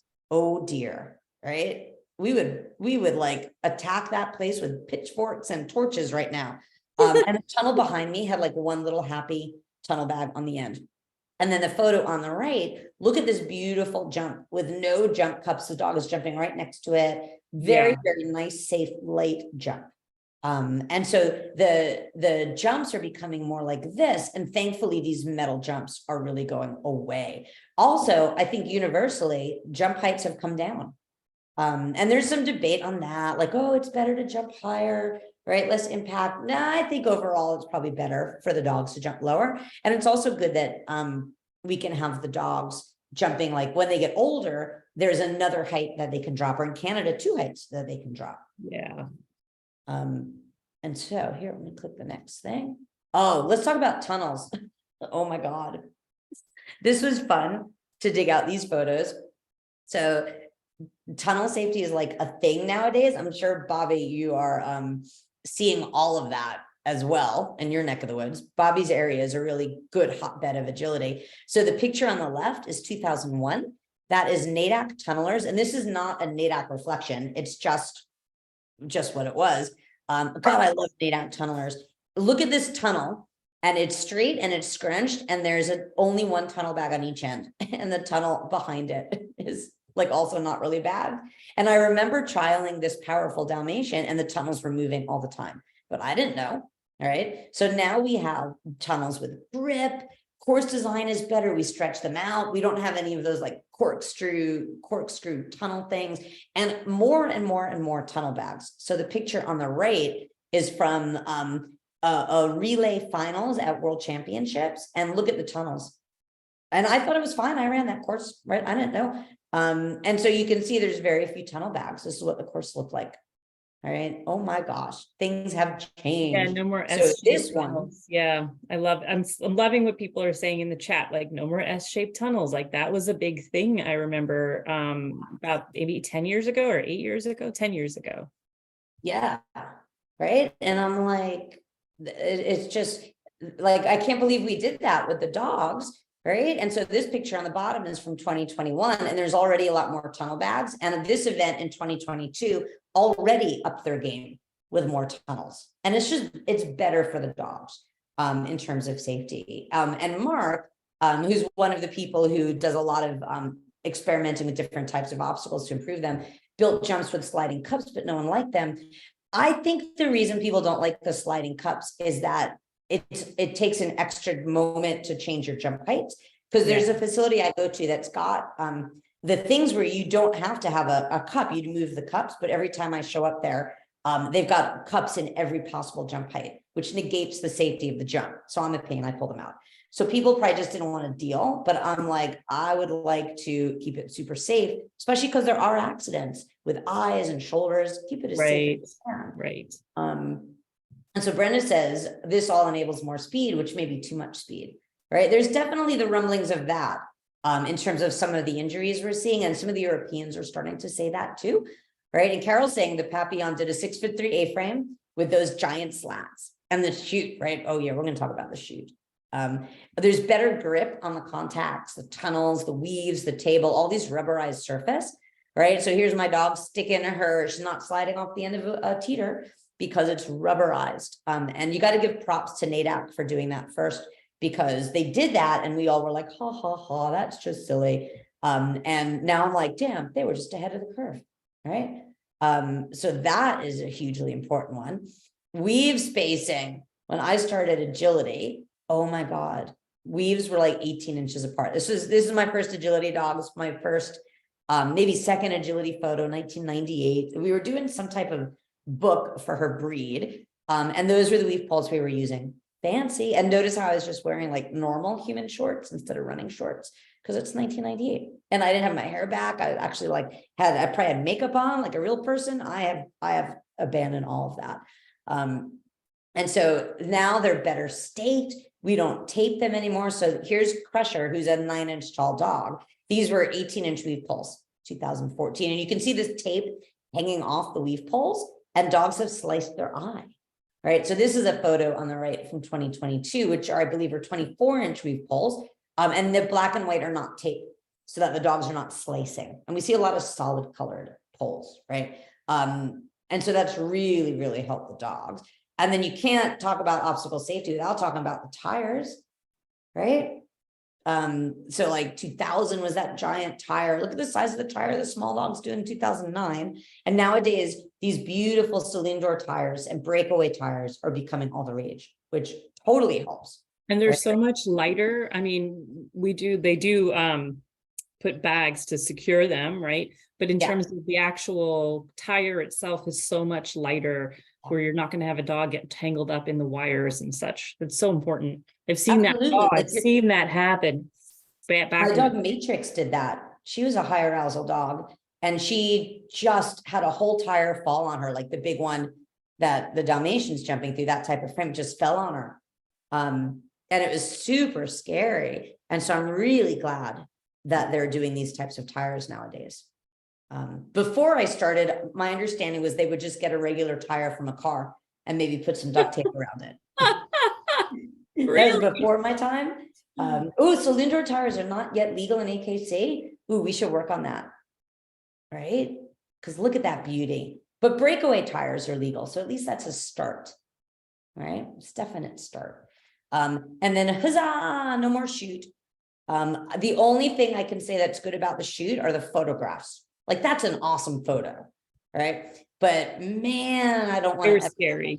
Shoot. What's that? They were scary, like dogs getting tangled up in them. I remember Tricky got tangled up in one, and then she was like she just landed on her neck. It was bad. Yeah. And there was one trial that I was at that Voodoo had a giant shoot catastrophe, and there was a bodywork person on site, and she had her hands on him shortly thereafter. And he was just a mess. And there were a couple other people that had the same thing, or if the weather wasn't good or whatever, the course design wasn't straight enough, the shoot just created problems. And so I, for one, am glad it is gone, because it just was dangerous. I felt a lot of pressure being the shoot ring crew person. I felt a lot of pressure to straighten that shoot. Yes. Perfect. Right. Or like, God forbid the dog would like curl into the handler, would just get tangled even if everything else was perfect. It was just really good to get rid of it, right? They tried to do safer shoots, but the answer was, let's get rid of it, right? Now we have the powder photos to replace the shoot photos. So we're all happy, I think. Right? The powder photos. Right? Powder photos are cool. So the improved obstacle safety, nowadays, what we're going towards, is there's a movement towards a wider dog walk and maybe a lower dog walk. And someone asked a really good question that I have no answer to. How come the dog walk and the A-frame have slats and the teeter doesn't? Because the dog walk and the A-frame are faster, and the dogs don't really use the slats now that we've got better contact approaches. Like maybe the slats were left over from when we had no rubber and bad. Yeah, it was the rubber as well, I think. Yeah, because the person, I don't know who it was on the form, but I'm like, you're right. Because slats are bad for toes, especially as a whippet owner. It's all about protecting the toes. And so now what's also starting to happen, I've seen it a little bit in competition. We're seeing breakaway jump bars. So if the dog lands in the bar, it just folds and they don't. And they're using them on spreads, and that's really cool. Oh, I love that. Yeah. And there's a movement towards longer bars, like 4.5 and 5 foot bars. I don't think the breakaway jump bars are really fully a thing yet, but we're getting there. We're getting there, right? And so as long as these equipment makers keep experimenting, it's good. It's really good. We just don't want the obstacles to be so light that they start moving around. So obstacle safety. On the flip side, since we're talking about safety, all of this adds speed, right? Course design evolution, running contacts, all of these safety advances. Is speed really what we need? Like more speed? Is that really going to end up being safer? Especially with these extreme jumping skills and like the 85 tunnels under the dog walk. Ooh, Sue brings up a good point. Almost all jumps are now winged in a lot of venues, which is more visible to the dogs, right? Not every venue. So like Aska, I think, uses wingless jumps, maybe a couple others, but a lot of them, right? Yeah, and breakaway jump bars are really expensive, right? And replacing equipment is hard on little clubs. Yeah. The other things that I see that might decrease safety are there's a huge emphasis nowadays on artificial ring surfaces, where we're seeing all these massive facilities being built, and it's wonderful, but there's not the same grip as on a natural surface.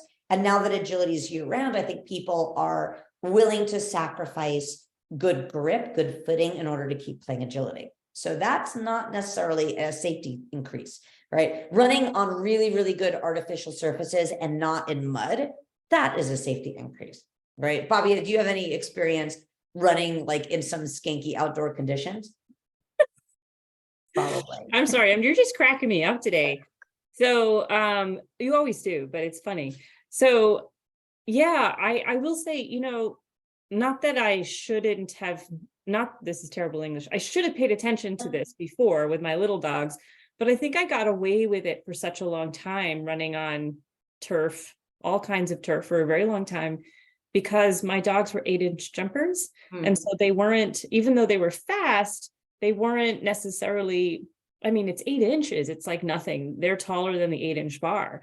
And so it's only now that I'm jumping a 20-inch jumper who could really jump 24. And he's just so fast and powerful that I'm thinking about these things in different ways. And I'm actually not going to certain venues for the first time ever, even though even though they're holding events that I'm like, oh, I really want to be there.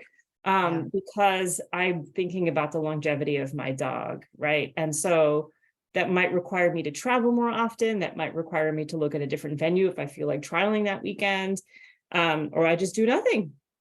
Right, which is always nice. I could just hang out home. Right, and the way to really know what your dog is doing on footing is to video, right? Yeah. There were some things I didn't know my dog was doing till I looked at the video and I was like, oh my God.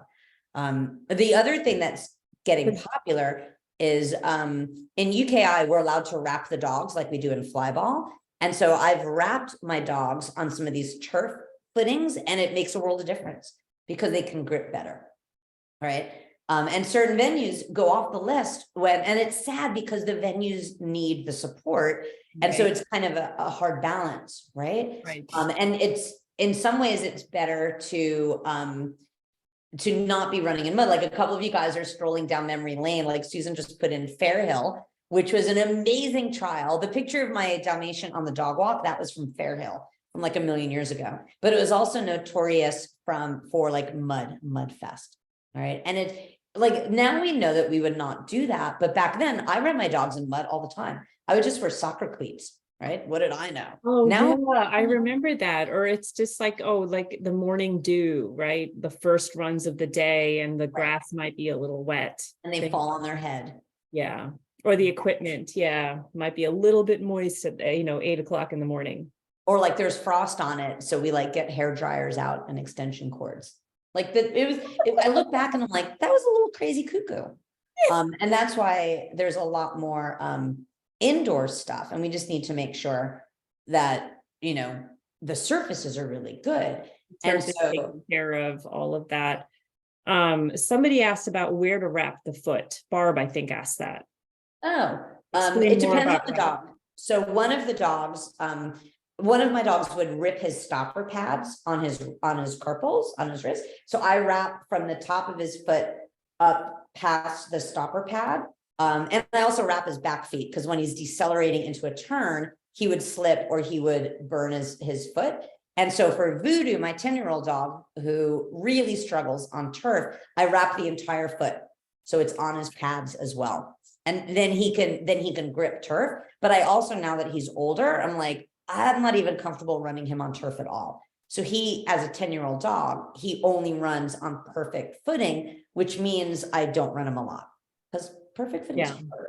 And then can you tell people what you use to wrap? Power flex. It's stuff that you get online, and it's what the flyball people use. So power flex, and it's self-adhesive, and it's not a tape. So you just kind of wrap it on, and then you can cut it off. Or it doesn't stick to their hair or their pads. No, correct. And Lonnie says there's an evolution in horse footing, which is awesome.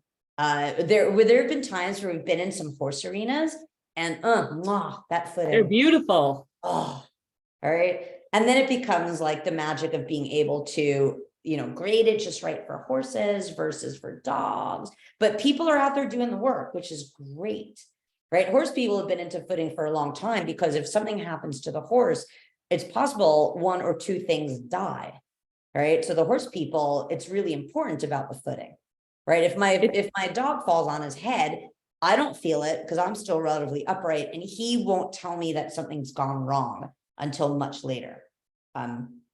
That's exactly how you spell power flex. Yes, Barb. I was just about to say that.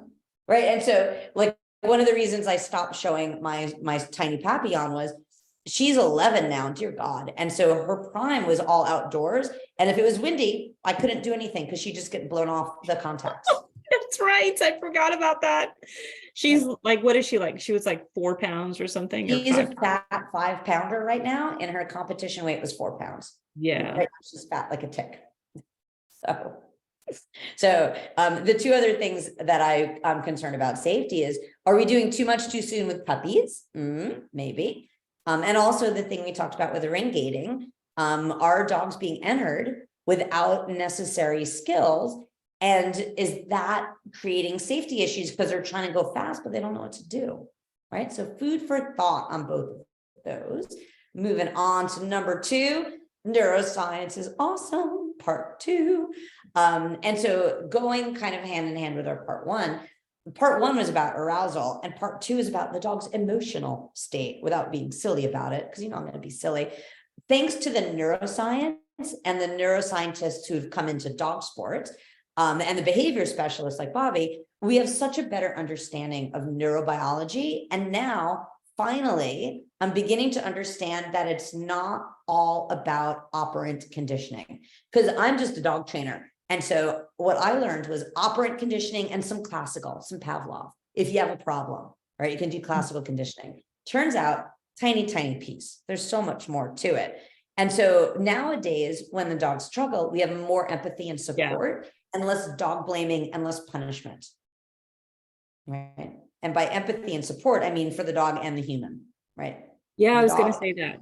That's what I was saying earlier at the beginning of this webinar. It's like a relief for me. I feel empowered. I feel more relaxed. I don't feel the pressure. And it's not necessarily the pressure of people around me. My instructors that I work with, the people I train with are very supportive. It's the pressure I put on myself. Right. So all of that has gone away. I mean, I have moments, I'm human, but for the most part, it's gone away by understanding all of this now. Yeah. Right. And it's helped us develop better training plans as for my own dogs, for student dogs, for friends. And so like it turns out operant conditioning, like what I thought was the big part of learning, is like a tiny, tiny, tiny, very small piece. Very small piece. And so now knowing that, part of me is like, this is cool, we can do better. And part of me is like, I'm a little overwhelmed. So we're continuing to learn. I'm stress sniffing. I need a snuffle.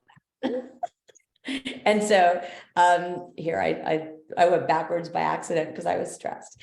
And so once we get a better grasp of that, and we understand that emotional state 100% helps the dogs, we're much better dog trainers.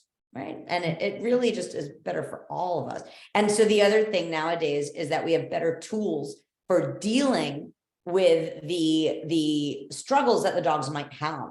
And so I popped in the Resilience Rainbow from Behavior Vets, which is Bobbie and Dr. Murphy's their latest amazing thing, which is basically the neurobiology of teaching the dogs how to deal with the unexpected, because dog sports are filled with unexpected things, and how to bounce back and how to control the HPA axis. I'm going to turn this right over to Bobbie because she is the expert on this. I've said the magic words. I'm turning it over to you. Yes, ma'am. Absolutely. There's so much. So this is a concept. It's a framework. Instead of getting into like the whole thing in this pop-up webinar, first, can you say, Tracy, where they can find this? Like, I guess in my class, in the stuff we're coming up with, right? We're going to go dive deeper into this.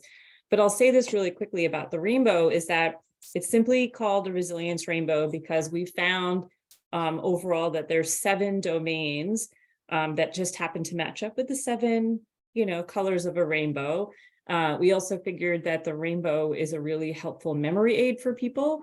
And so that's why we chose this particular, and then like RR, all of that. It's quite fun to say the RR. And so if you look at everything that it says there, it says predictability, decompression, mental and physical well-being, social support, safety and security, agency, and completing the stress cycle. And I read it purposely out of order because there is no particular order. You're really looking at all of the different domains are happening simultaneously. A lot of the games and exercises that you might already be doing or will learn or have recently learned are often crossing several of the domains at any given time. So and many of the techniques and sort of concepts that are out there already fall into these domains. So you're constantly looking at like, what can I do? Like, what is my plan really the most supportive for the dog in terms of resilience conditioning and then resilience support? So resilience conditioning is like what Tracy's talking about in her puppy classes, where, Funky and, I think Contrabands, Electra for you, and now Ramen. Did I get all your youngins? Am I missing any? Am I missing one more young dog? No, that's good. So they're all raised in this idea of resilience, meaning the ability to deal with the unexpected, the ability to bounce back from stressors. And so they have all these games, sort of think of it like apps on a phone. Like I love that analogy that Tracy often gives. Like we've installed all these apps, we've developed their own neurobiology. We've created new neural pathways and strengthened them so that when we go into environments that are unpredictable, like a new space, a new venue for a seminar for a young dog, or you're going to a trial with your older dog, but you're bringing your young dog, or you're entering a trial for the first time with your brand new dog that you're debuting, or for me, Funky's been trialing just about a year. We're still coming together. But I'm preparing for going to the US Open for UKI in November of this year. This will be our first like ginormous event that he and I are going to. I've never been to such a big event like that before. We're simply going for experience, but my entire year is now in my head and mapped out for resilience support. Like, so I've done the conditioning for him already because I raised him this way. So I'm looking at not just strength, refining his skills, helping him in terms of bringing our teamwork together, all of those things. But it's also about the resilience support. Like how do I help you with optimal arousal in this environment? How do I help you recover during the week after a trial? And I'm saying not just physically recover, but mentally and emotionally recover. So there's so many things that we're looking at in terms of how the nervous system is activated, how the dog is processing the environment in that activated state, and then how we bring them back down to baseline. Yeah. So that's without using fancy words, because Dr. Kathy Murphy would use a lot more fancy words here.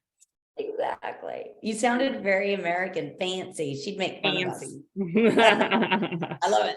Right. And so Barb brings up that, there's more than just operant classical conditioning. Neuroscience, like early takeoff syndrome, right? We used to blame like, oh, it's bad dog training or bad dog or whatever. It is not. For me, that does fall into neuroscience because that is part of the processing. So a lot of what we're finding for some of the jumping issues would be a visual issue that goes into the brain struggling to process. Right. Right. They just can't necessarily process the jump and what they need to do with their body and handler position. And so we help the dog by changing what they have to process. And that does improve it a lot. And it's the same with dogs that are injured. And someone was telling me, oh, it was a friend of mine was telling me that her dog was like the same age as Voodoo. I think they have the same birthday. For whatever reason, he was just acting like an adolescent, like being stressy, doing weird things. And she's like, what is happening here? And she kept looking and looking and looking, and he had a fracture in his foot, right? That, he's a really driving dog. He loves the sport. He's not going to let on, but she could see behavioral fallout. Now, if we were stuck in operant conditioning, we would be punishing that dog. Naughty. No, we're past that, right? That dog was in pain. And so or drilling the skill. Correct. Yeah. Yeah. And because she's kind of a training geek like I am, she didn't drill and she definitely didn't punish. She was like, I got to figure out what's going on. Right. And I think most of us that have been in agility have had that happen with at least one dog where the behavior changed and it turned out to be something physical or processing or something. And you fix that or you help the dog with that. And then you get more of the behavior you want. So like, all that's so cool. Right. And so someone asked in the form, is Karen Overall's protocol for anxious dogs still being used? And how does this contrast with other methods such as Suzanne Clothier or control and leash? I would say that control and leash is built off of Dr. Overall's stuff, and it's definitely still being used. And we're using it in the umbrella of neuroscience a lot, like shifting attentional states and arousal and helping reactive dogs. And we're doing it with Leslie McDevitt's blessing and in conjunction with her, which is really exciting. And I admit that I don't know a lot of what Suzanne Clothier is doing. Right? I can say for that. So, I can speak for that. So she has a protocol, a relaxation protocol as well. Cool. And so, yeah, it's all similar stuff.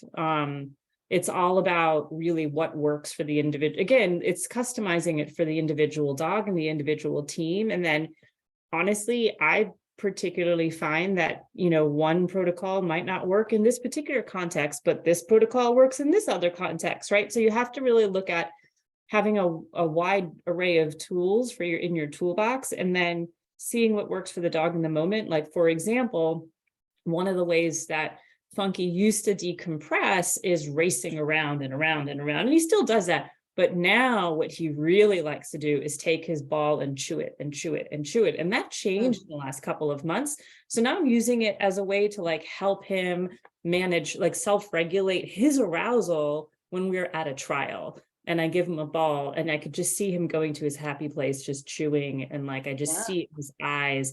And then he's more grounded when we're about to go to the line. Right. So you really have to look at what's working for your dog, and then does it change? And then what do they need that day or in that venue or that stage of their lives? Right. It's amazing stuff to look more holistically at all of it, which is awesome. All right. I think we're into number one. Drum roll, please.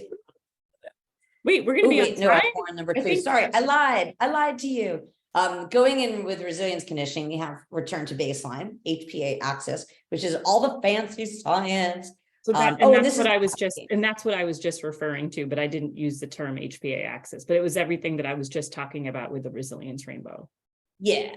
And that's why we're so into it, because it returns the dog to this internal baseline, the good zone, the gold dog, which is cool. The other thing that I've noticed lately is, and this is part neuroscience because the dog doesn't choose this, knowing if they're lefty or righty sidedness, and also understanding that there might be processing delays as they learn and they're young, has really helped me just chill out to be able to show the dogs what we want, which is nice.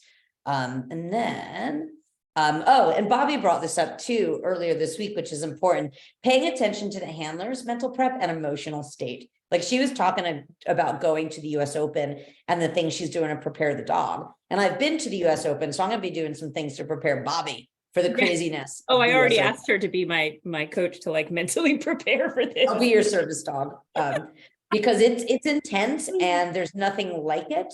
And if you've not done it before, you're going to want a little bit of a mental prep, which is fine because it's fun. And we do that for the handlers, just like we teach resilience and, you know, how to return to baseline to the dogs. We teach it to the handlers too. So Ginger had a question. What is MSI? Can you go back to the other slide? Oh, multisensory. sure. It's multisensory integration.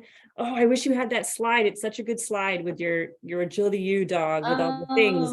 That's all right. So it's like, imagine it's all the things that the dog has to process. So if I'm running like, you know, a sequence with Funky and he has like 6 jumps in a tunnel, he has to pay attention to, his brain is processing the footing, how to calculate to take off, not just take off the one jump, but all the jumps, the tunnel, how to move his body, my speed, maybe the bird that is chirping in the tree above us, maybe the neighbor's dog that is barking, right? Like maybe maybe he's a little hungry. Like, I don't know, there's all the things that are happening that he has to process, that he's seeing, hearing, touching, internal mechanisms. And that's what multisensory processing is about. Like, it is bananas. Tracy has the best slide. I think that the technical term is bananas. It is bananas. And we're all doing it all the time, but we don't realize that the dogs aren't robots, and they, you know, it's about what they prioritize. Right. And so I have a video of Contraband in one of his very first trials over the last jump, and the form is called ass over tea kettle. Oh my God, it was terrible form, like his butt's up high. That was multisensory integration. He was adolescent. He was processing all these things. So he didn't quite prioritize what to do with his hind end. Right. Now he's 3. And so all of his pictures look stunning because he's got the processing. He's adult. He's processing beautifully. So he knows how to prioritize what to do with his body. Right. And all of you guys are going to run into multisensory integration, whether you know it or not. There's no avoiding it. It's like adolescence. There's no avoiding it. And somebody has just written a webinar about MSI. I love it. You're so funny. You have like several webinars from this one webinar, this pop-up webinar. But I want to say this about multisensory integration. So like the ass over tea kettle picture that you're referring to with Contraband when he was younger, you don't go fix that. Like, you don't go and try to fix that.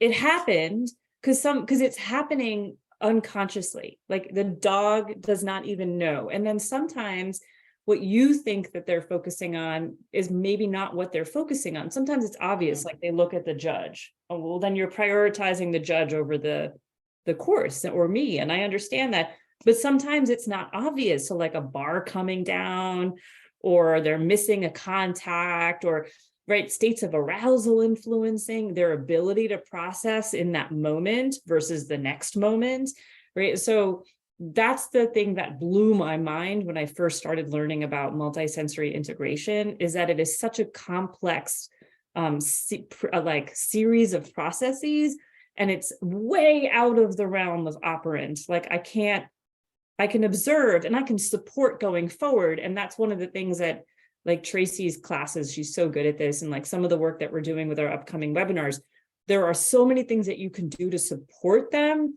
if you think that that's happening.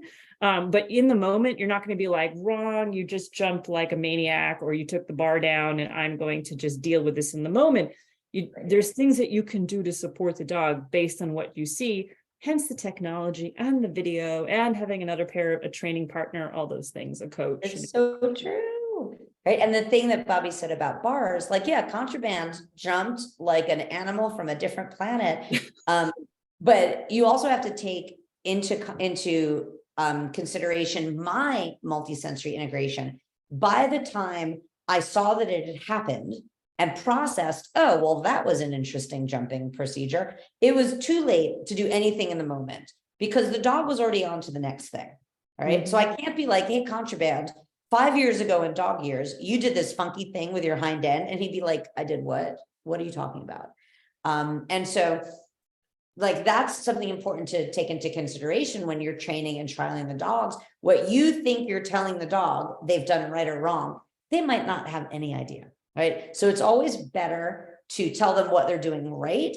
And if something goes wrong, you don't really want to address it in that moment. You want to kind of gather up, have a plan, because what you're telling the dog in that moment, they may not have any idea of what to do, or like why the feedback is coming. And it might be so different in terms of the time of delivery. And also what you think you saw and what actually happened may be two different things, because human multisensory integration. And so the technology helps me. And so all of you guys that are training running dog walks, you know that sometimes you thought the dog hit the yellow, then you look at the video and the dog did not hit the yellow, right? And so it's really important that we approach this training with more of a bias towards telling the dog that they're right. And that was great, and keep it going. And then immediately look at the technology to see what needs to change, right? So that could be its whole other little webinar. All right, into number one. Look at little baby hot sauce Marie. I have found the number one biggest change in dog agility since I started it in the Stone Age before wheels were invented to now is we're so much better about reinforcement. Dog-specific reinforcement strategies and procedures, which is kind of funny because we had a big conversation, several of us this afternoon on Facebook Messenger about use of food. And so we have vastly expanded what we're doing with the reinforcement and motivators. And I don't just say reinforcement anymore because you know what? It may not be a reinforcement. It may simply be a motivator, right? Or what I'm using might be something the dog finds to be neither a reinforcement nor a motivator. And so definitely there's so much more flexibility in dog sports, not a one size fits all. So if one dog likes one thing, but the other dog doesn't find it reinforcing or motivating, well, we don't have to use it for all the dogs. When I started, it was, you must tug everything, you must tug. And dogs would be like, ew, but I don't like to tug. And we'd be like, it doesn't matter, you must tug. That is your reinforcement. And the dogs would get really put off by that. And so it was punishing to the dogs, right? It was pressure. And so we have so much more flexibility now. Do what you like, dog. Let's find out what you like, and we'll use that. I think we can definitely build up other things, but we don't have to rely on just one set of things. Look, I put a little picture of Topper. No, I'll say one of the most freeing experiences. I started doing this with Marvel when I was really learning about resilience. I would start to say, like, what do you want to train with? Like, do you want this, or do you want this, or do you want this? And then he would choose it, and then we would play. And I don't know where I started doing that. I think I was just starting to explore the concept of choice and what would really motivate him in the moment versus what I think he needs or what I think he has to do.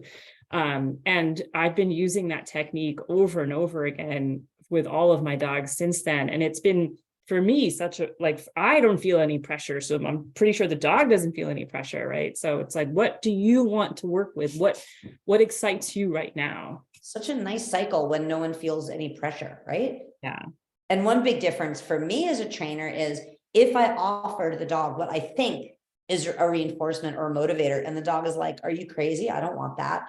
I am no longer stubborn about being like, you must. Because now I'm fighting with the dog, and that's no fun. Yeah. And so we know now also with the science and the research that if they say no and you offer something else, that it's actually better that they tell you no in the beginning, right? Instead of it being like a whole battle. I did not know there was actual science on that. There's I thought I was just kind of like, I don't want to fight. Yeah, no, it's all about agency really and choice, right? So if the dog is, or any animal, if the dog is saying like no, and you don't say like, no, you must do this, because there's an old concern. I know that when I started agility, this idea of like, well, if they say no, then they're going to say no elsewhere. There's no connection to that. Right. That was just us making stuff up. Yeah, there's no connection to that. If they say no in the process, it does not impact their behavior elsewhere. Absolutely does not. Very cool. And the other thing that's super useful, functional reinforcements and motivators. And what I mean by that is basically like the thing the dog wants to do that's not food or toys, like swimming, moving away from something, running through something. So that it really hit home for me a couple of years ago when I was working with someone brought a dog And they were like, the dog doesn't want food. The dog doesn't want toys. We want to play agility. And I'm like, well, what does the dog want to do? And they're like, that little bastard just wants to run through tunnels. And I'm like, aha. Yeah. Right. And so we were able to use tunnels as a reinforcement and motivator for that dog and got them playing agility once I convinced the owner that I was not going to create tunnel suck. She got a really good workout though, running to the tunnel every time, like they were both exhausted but happy by the end. So I know dogs that love to swim. I taught my Dalmatian Pierce weave poles in front of a pond because when he would weave, I'd send him in for a swim. And with all of these, you do have to have some good control over access to them. So the dog and you just don't go feral, but it's so useful. And so someone asked on the form about like, you have a 4-year-old dog, you know, it's one of those asking for a friend things. They're creating a jumping competition. And so how do you lead out without With some background music. noises? Hit the mute. There we go. Got it. Sorry about that. And so, you know, like with something like a start line, that would be a functional reinforcement is if you don't move, you can go if that's what you want. And you just break it down into small pieces and build it up from there, because a lot of dogs in agility do not like the stopping. So some dogs like the toys and they like the food, but the continuing is actually the reinforcement or the motivator. And so when I stop my dog to give him a cookie, that might not actually be a reinforcement, right? That actually might be more of a bummer, more of a buzzkill, which I believe is the scientific term. And so we're just better about recognizing all of that nowadays. And so some of the other things that we're seeing, you might recognize some buzzwords here, things like clean mechanics and looping. And looping is basically where your placement of reinforcement brings them back to the starting point of the next repetition, like an antecedent behavior, consequences, reinforcement. And that's designed to get rid of like unwanted behaviors in the in-between moments. But we also mix in decompression, where we're like, all right, dog, go have a sniff, go for a run, go destroy your toy for a second. We're also so much better about placement of reinforcement.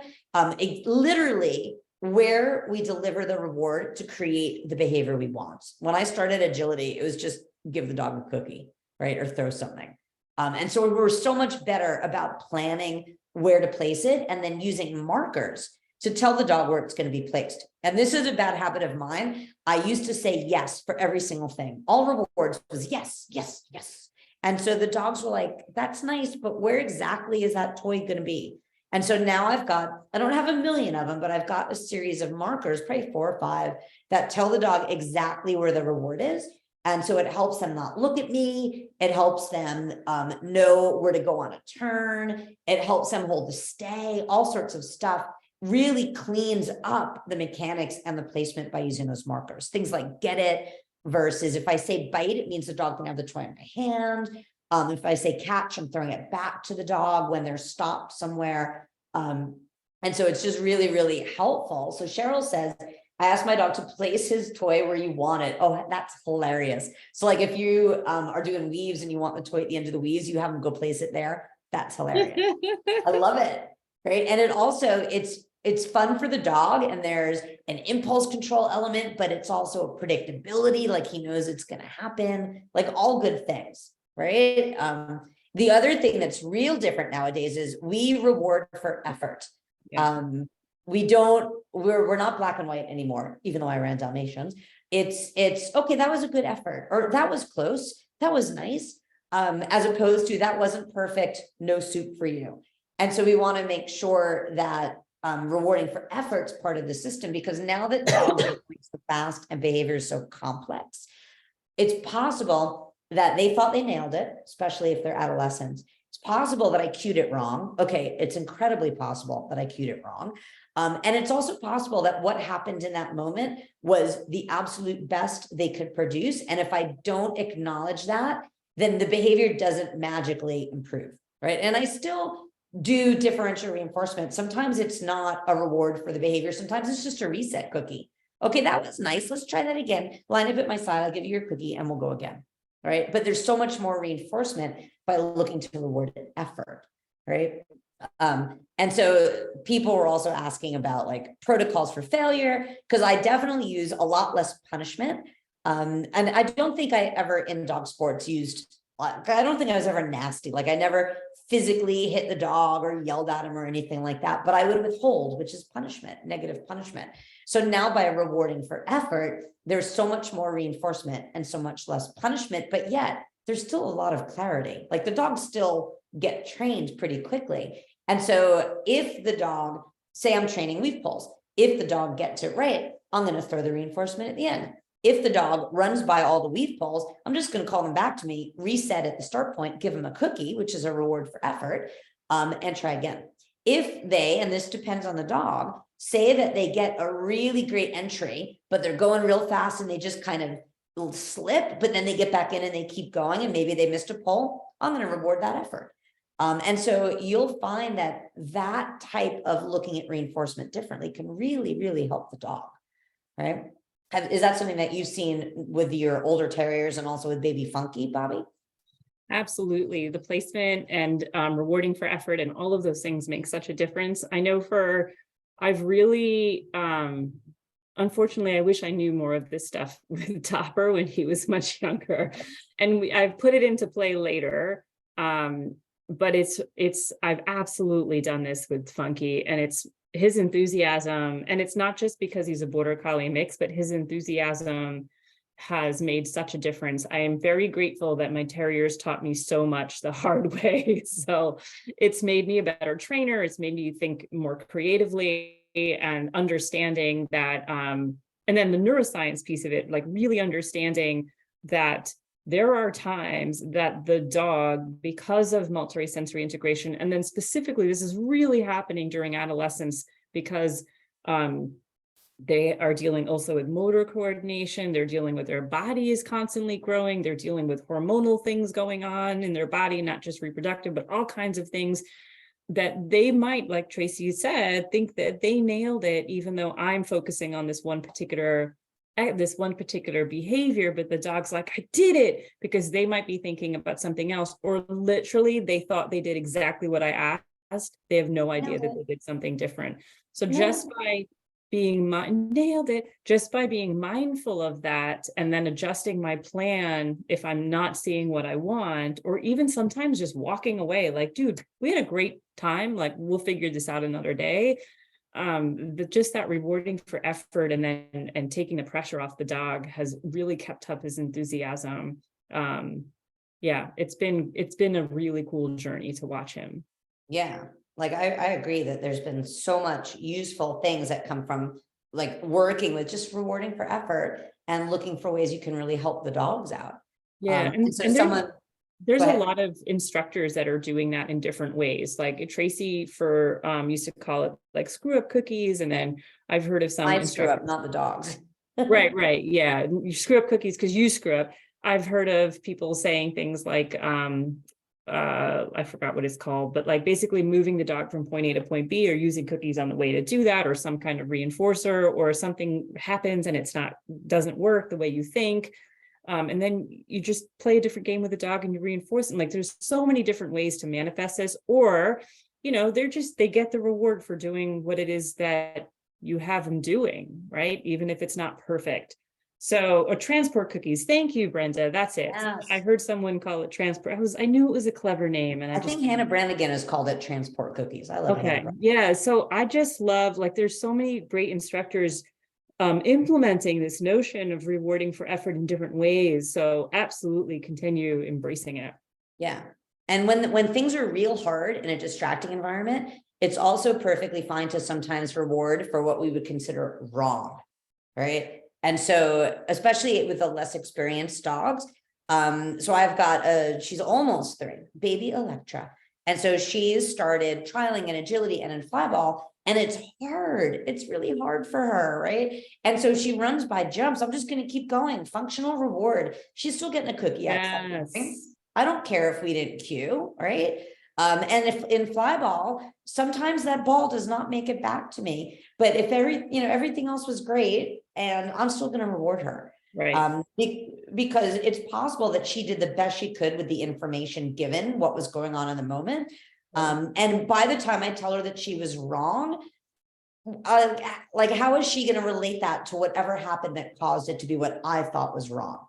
So what I found with the lecture, like, she's a perfect example of, I have rewarded early in her training. I rewarded a lot when the ball didn't come back to me in fly ball. People probably thought I was nuts, right? No ball. I'm like, here's your Egg McMuffin. Yay, electrogene. Because the environment was so hard for her. And because there was so much reinforcement and motivation in that environment, in the hardest environment, which is a tournament with like all the craziness of tournaments, knock wood, that ball always comes back, always. Right. Yeah. And so how did I get that ball in the hardest environment to, meaning she brings it back. It doesn't magically come back if you're like, and so like, how did I, without specifically withholding reinforcement when the ball wasn't brought back in practice or even in early tournaments, how did magically it become where the ball came back? And it's got to do with all the reward for effort, the splitting the behavior, getting her comfortable in the environment, less use of punishment. All the things. And so she's so good in fly ball right now as a young dog, knock wood, that, you know, she's still getting that piece of Egg McMuffin, literally an Egg McMuffin. That's the deal. When she's playing fly ball, right? Sausage Egg McMuffin, if you need to know. Perfect. Yeah. And so Barb is right. If the dog goes off course, throw the toy. Even if you're like, oh, that tunnel sucker, blah, blah, blah. I used to think the Dalmatians were tunnel suckers. I used to think Export was a tunnel sucker. Oh, it's a good thing, you know, I look back, I didn't really get mad at them, but I certainly withheld reinforcement. What if I had an iPad in 2006?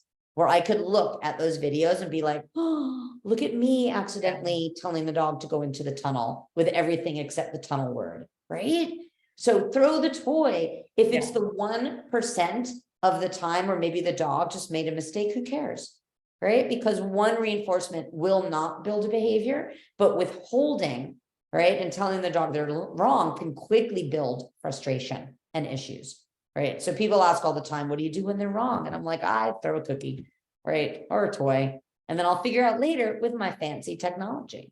Right. And if I don't have it on film, shame on me, because I will tell you that my cell phone is like glued to my hand, like an appendage. Right. And I'm probably not unusual in that respect. So I want to say one thing about the like going on, right? So this is something I did do for my terriers, especially because they both were, and Tapper's still competing, but like environmentally sensitive, whatever, a whole bunch of things going on in the environment, it impacts them, and it impacted them in different ways, where Marvel would run off barking, and then as he improved and his reactivity decreased, it would just look like running around sniffing or leaving the ring to go where his reinforcement was sitting outside of the ring. Topper would slow down or visit ring crew, right? He's like, this isn't working for me. And they showed it in two different ways. But so the stop and go can be really demotivating for the dog if they miss something. So there's a variety of games that, you know, Tracy's created that are so awesome that helps, it basically conditions the dog to come check in with you if something goes wrong, but also just staying in flow and pretending like it was actually what you meant to do. And that takes a lot of practice on the handler's part to do that kind of thing regularly, is so important in keeping them in flow. And then they're like, yeah, woo, there's been such a difference in my terrier's behaviors. And I'll even yell out to my instructor in the middle of a course. I'm like, I screwed up. I'm going to keep going. Right. So I'll mark it for myself and we just keep going. And the dog's like, whoa, and they get their toy at the end or whatever. Right. And so that's awesome. That's awesome for everybody. Exactly. All right. We'll do one more question before we start to wrap it up, because this is a really important question from Susie. Hey, Susie.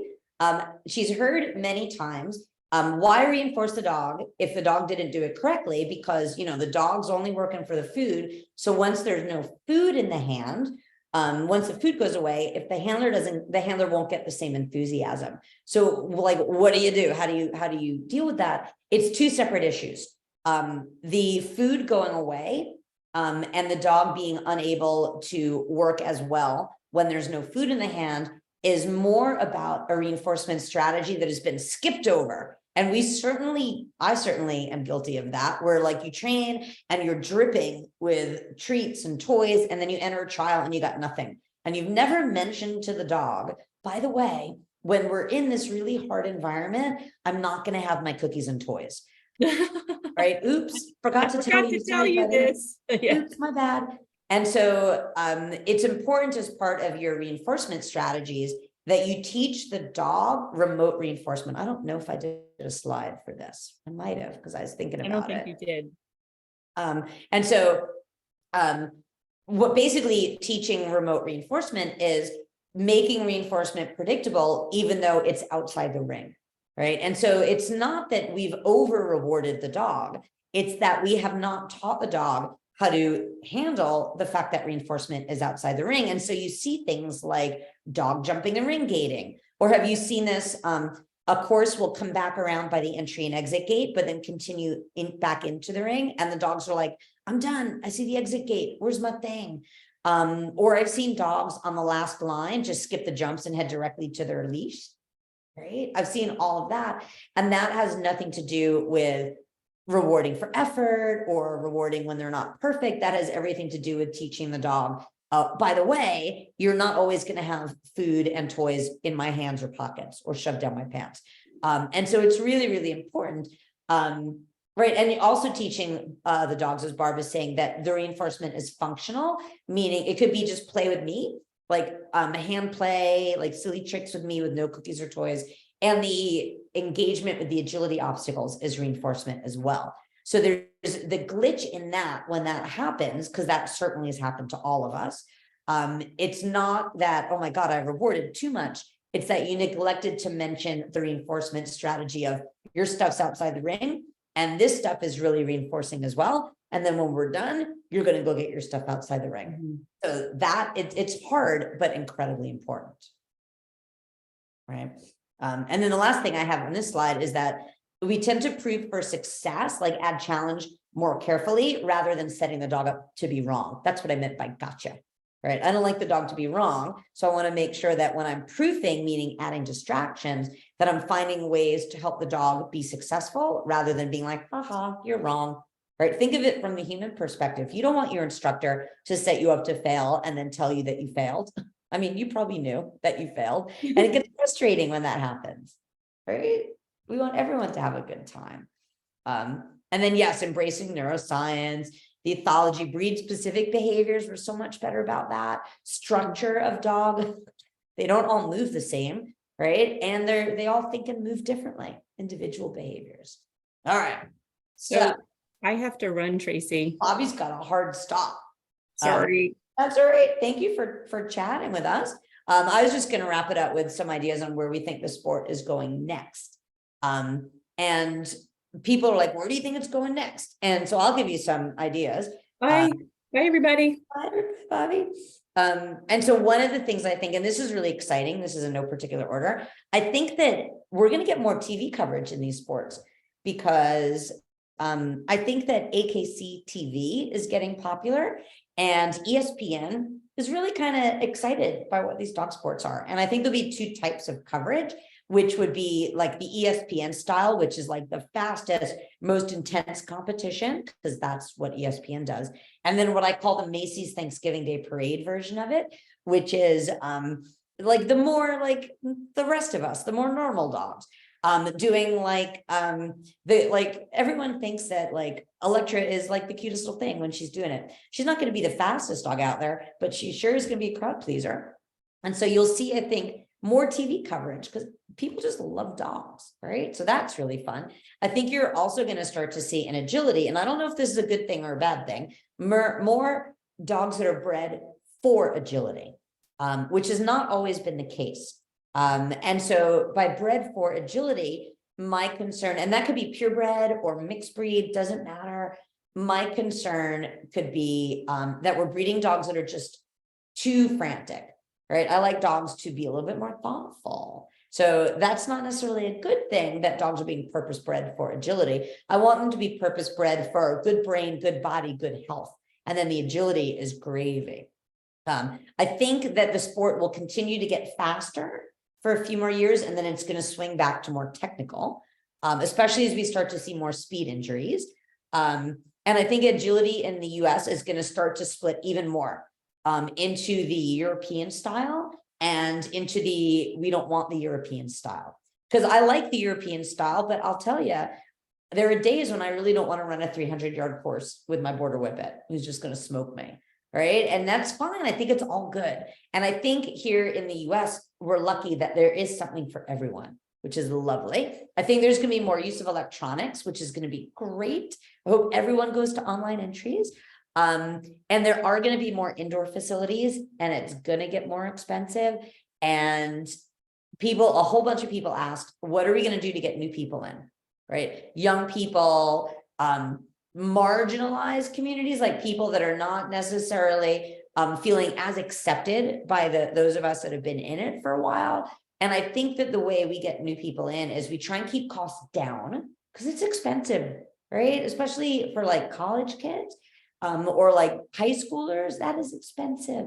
And I think also we who've been in it for a while can look in the mirror and be like, how can I be more accepting and more helpful to the new people coming in, even if they're not like me and my cohort, right? We want the BIPOC, we want the young people, we want everybody to feel welcomed in this community. And I don't get the feeling that they feel welcome. So that's something that those of us in the sport can really look in the mirror and be like, all right, what can we do to help these communities? I know there are scholarships going on, which is great. And that's just a small piece. We can do so much more of that, right? So a couple of you guys had some questions and ideas. Barb says, maybe someone can teach ESPN how to show agility so it can be enjoyed by the experts. Like people who actually can look at the whole course. Yeah, I think that is probably not ESPN. I think that's AKC agility. Because I'll tell you that ESPN, what we did for the ESPN flyball thing was we did camera blocking, where basically we showed them the sport, and the people in charge of it were like, this is what people need to see. And I don't think, from what people have told me, I don't think that happens in the agility stuff, because they just don't have enough non-entered dogs. Like camera blocking was done with the dogs that weren't competing, like high-level dogs, but not entered at that event. So maybe camera blocking for AKC agility, so that people can see the whole ring instead of just like the close-up of the dog going through the tunnel. All right. And actually, I do now have the contact information and the name of the person in charge of that. So I could probably like make it public and get you all like emailing that guy. So now that I know who it is, because I'll tell you that the TV coverage that they do in the other sports where they do the camera blocking is excellent. Right. But I also agree that the coverage of like AKC Nationals it's the Thanksgiving Day parade, right? It's like the close-up of, you know, the cute little dog running through the tunnel. And we're like, I want to see the striding on the running dog walk. I want to see it. And another really good comment, going back to what I was thinking about purpose bred. People have trouble distinguishing between drivey and frantic.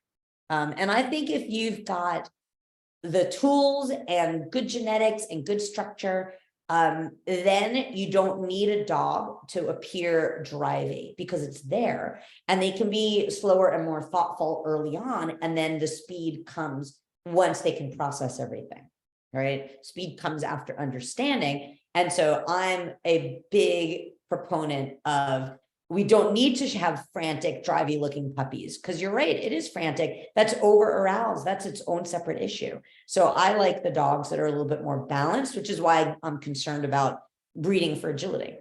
All right. We don't necessarily need that franticness. I agree with that. Someone says, BR says, no to all online entries. I would be perfectly fine with all online entries, provided there weren't extra fees associated with entering online. So as annoyed as I was that I had to find a printer, the entry fee was the entry fee. There were no online entry fees. And the entry fees when I enter online, you have to pay a little extra for the experience of entering online. All right. So if they can work out a way that we don't have to pay extra, then that would be great. The other thing with online entries is, and people mention this on the forum also, limited trials fill a little too quickly sometimes, and it locks people out, especially newbies. So wouldn't it be nice to have more of a lottery system or something, rather than whoever's fastest on the keyboard, some way that people can get in, because it's hard. You get locked out, and it is totally not a helpful thing for people who want to get engaged with the sport. like when I started it, it was just a random weekend warrior thing. But if I got locked out of every trial I tried to enter, I'm pretty sure I would have given it up, right? I would become a cat person, which I am too. I love my cat. So from Susie, the example would be border collies. Like that's a great example because there's a lot of diversity in that breed, bred from herding lines versus sport lines versus conformation lines. And there's definite differences in structure and how they work, right? And so that's a really good example of we need to make sure that we don't just breed for arousal and agility, because that's not the road to success. And plus we live with these dogs. It's not an easy life. And the new people are coming in with their pets, right? Which are often not suitable for some of the things the dog is doing. So we have some new people coming into agility locally where they've got like a cute little pug or like a slightly overweight beagle. Like these are their pets. And I would like to get them hooked on the sport. And so as we're kind of massaging them into it, new young people, lovely people, helping the dogs get conditioned, building the skills. I'm also directing them into trial situations where they can feel successful, right? And I'm pretty sure that if you're a newbie and you go to UKI Masters Series, you're not going to feel successful. So we need to make sure that course design for younger and newer teams doesn't go wild and drive them out of the sport, right? And Roseanne Wesseman just posted something on Facebook about how important it is that even if you fail on course, that you don't leave feeling like it's been a disaster, right? That you're still motivated and uplifted by the game. And I feel that sometimes course design has gone so hog wild where it's almost like a seminar course where you have every possible challenge and everyone fails, right? And I think as a competitor, you give me an easy course, I'll still find a way to screw it up. And so we don't need to do that to the new people, right? We can absolutely make it successful for them, even if we don't make it easy to cue. All right.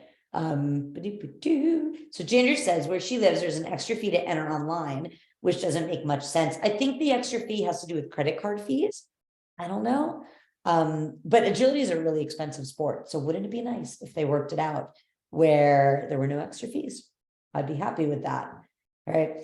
And how can we make it more acceptable to minority groups, marginalized groups? I think basically those of us that are in it, because the main cohort is pretty similar in agility, all right? I think we just need to be nicer to people who are new.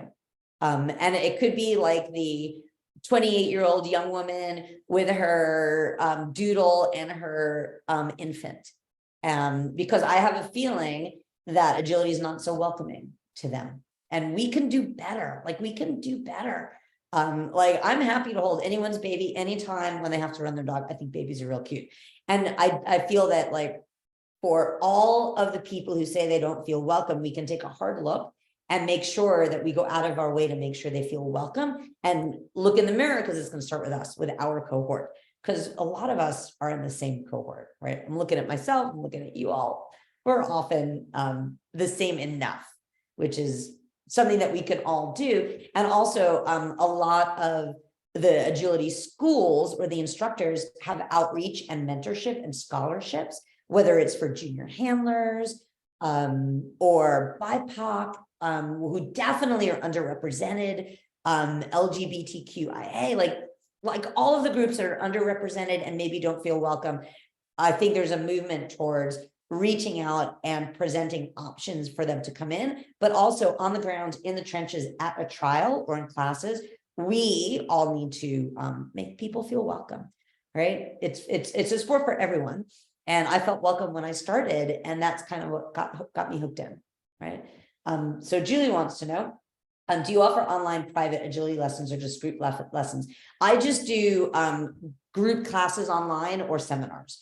But there are, thank God for technology, right? There's so many people out there who can do online lessons. Like Bobbie does private behavior work for agility dogs to help you if you're having a problem. There are fabulous instructors who do private online lessons. And so thanks to technology and Zoom, right? It's probably the only good thing to come out of COVID is there's so much access, right? So if you're looking for a particular thing, I can kind of hook you up because there's just so much access. And I think we work with each other a lot, which is really cool. So any other questions or thoughts that you guys have? There's actually one other good question. Some of you might be thinking based on the evolution of the sport. Someone wants to know, because I actually thought of an answer to this. How realistic is it that an agility hobbyist, not a professional trainer, with a full complement of life things, right?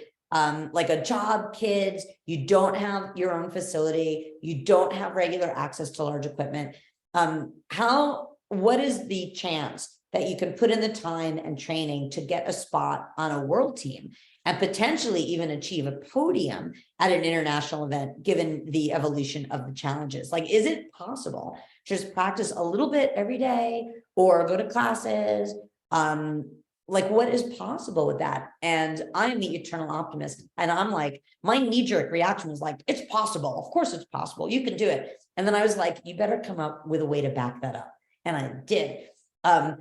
It's not about running courses all the time. It's about making sure that you do get access to those courses, but it's about finding yourself an awesome coach and doing the foundation skills and the conditioning on the dog and making sure that you and the dog understand the teamwork, because that then is very easy to apply on course. So the example I thought of, which is perfect timing, because I think Crufts is next weekend. There's a handler named Michaela Krohn. She is from Alaska, which is not known as the hotbed, pun intended, of dog sports, because you know what? It's Alaska. They don't have a lot of summer. And so I'm in Virginia, where I can be outdoors almost year round. She's in Alaska, Fairbanks, Alaska, and she's not a dog sport professional. I believe she's a chiropractor, and she does not have her own building. And she not only won a spot on the world team, the Agility World Cup for AKC, but she was one of the very few people in the world who was able to go clean and fast on whatever that last insane standard course was at the last one.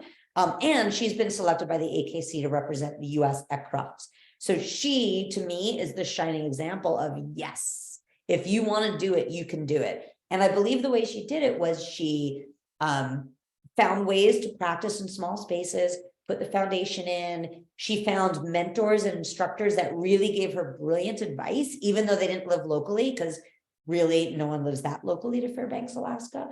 And so she was able to sort it out. And I've seen her run. I got to judge up there, so I saw her run. And sometimes she gets it right and it's a grand slam. And then sometimes it blows up just like the rest of us. And then she just has a laugh, right? Like stomps her foot, has a laugh, reward the dog, carry on.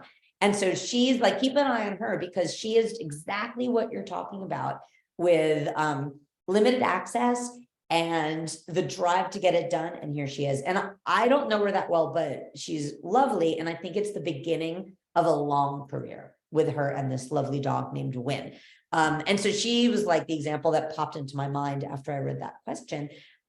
What type of dog does it need to be, which is part of the question. In order to run at that level, yeah, I think there needs to be certain types of dogs, like border collie type mix type of dogs, just because physically the way they're built, they're better able to do it. Or like a Sheltie, terriers. Once you get into the smaller divisions, there's a little bit more variety in the type of dogs. My goal is with my Whippet mixes to be able to go up to that level to show people what Whippets and Whippet mixes can do, because they're pretty darn cool also. And so the sky's kind of the limit with all of that. So I encourage you all to try, because those events are super fun. The tryout events, super, super, super fun. Any other questions? Let me scroll down. Boop, boop, boop, boop, do. Yeah, doing agility with pets is so much fun, because you know what? These dogs are our pets, right? And it's funny when people are like, I have a non-agility breed. And that makes me excited, because I'm like, I love it when those dogs do really well. Like the unusual dogs kicking butt. I love that. So love that. Yes, and it's true. Like what Julie's saying about making agility in other sports more accessible starts with them making them feel welcome in everyday pet manners classes, right? It's hard if you show up at a class and everyone there, even if they're nice, they don't look like you, right? What an excellent point. So even if they don't look like you, be nice, and then keep bringing people in, because the more diversity just works out better for all of us, right? Oh, and Ginger said some clubs assign mentors to novice A teams. We did some of that when we were hosting some UKI, which is awesome, right? And yeah, Anna's saying that Daisy had a good Facebook post about communicating with FCI judges regarding designing level 1, 2, and 3 courses for US dogs and handler teams, right? Meaning we're not German, we're not used to running these courses for 10 years. Couldn't you please not ask us to run these courses with our baby dogs, right? Carol wants to know if there's scholarship funds. There are, right? And so it's just a matter of asking each individual school, like what the scholarships are, what the funds are. So I know that Agility U has junior handler scholarships. Control on Leash gives discounts, I think, or scholarships for junior handlers in BIPOC communities. I'm pretty sure Fenzi does also. So you just have to ask each school, because I think a lot of us are working to make sure that we're spreading this around to get everyone going. Elliot's like, wow, she's still going. You should know by now, right? And so, let me see if there's other questions. Yeah, Fenzi does have scholarships. AKC, of course, that's a good point. Thanks. AKC, of course, has tons of scholarship programs, right? They're the biggest, and they've got the most money to throw around. So they are a good starting point to be able to tell people. All right. Any other questions? Hopefully that gives you some things to think about. And I will, of course, send you all the recording. And if you think of other stuff, we can carry on this discussion over on Facebook. So on that note, we're going to let you get back to your regularly scheduled, it's Saturday evening now here, but Saturday afternoon or Sunday morning in New Zealand. And I hope to see you soon online. Thank you all for your thoughts and discussion. This was awesome to hear your thoughts, everyone. All right, I will see you all online. Have a good night, everybody. Take care.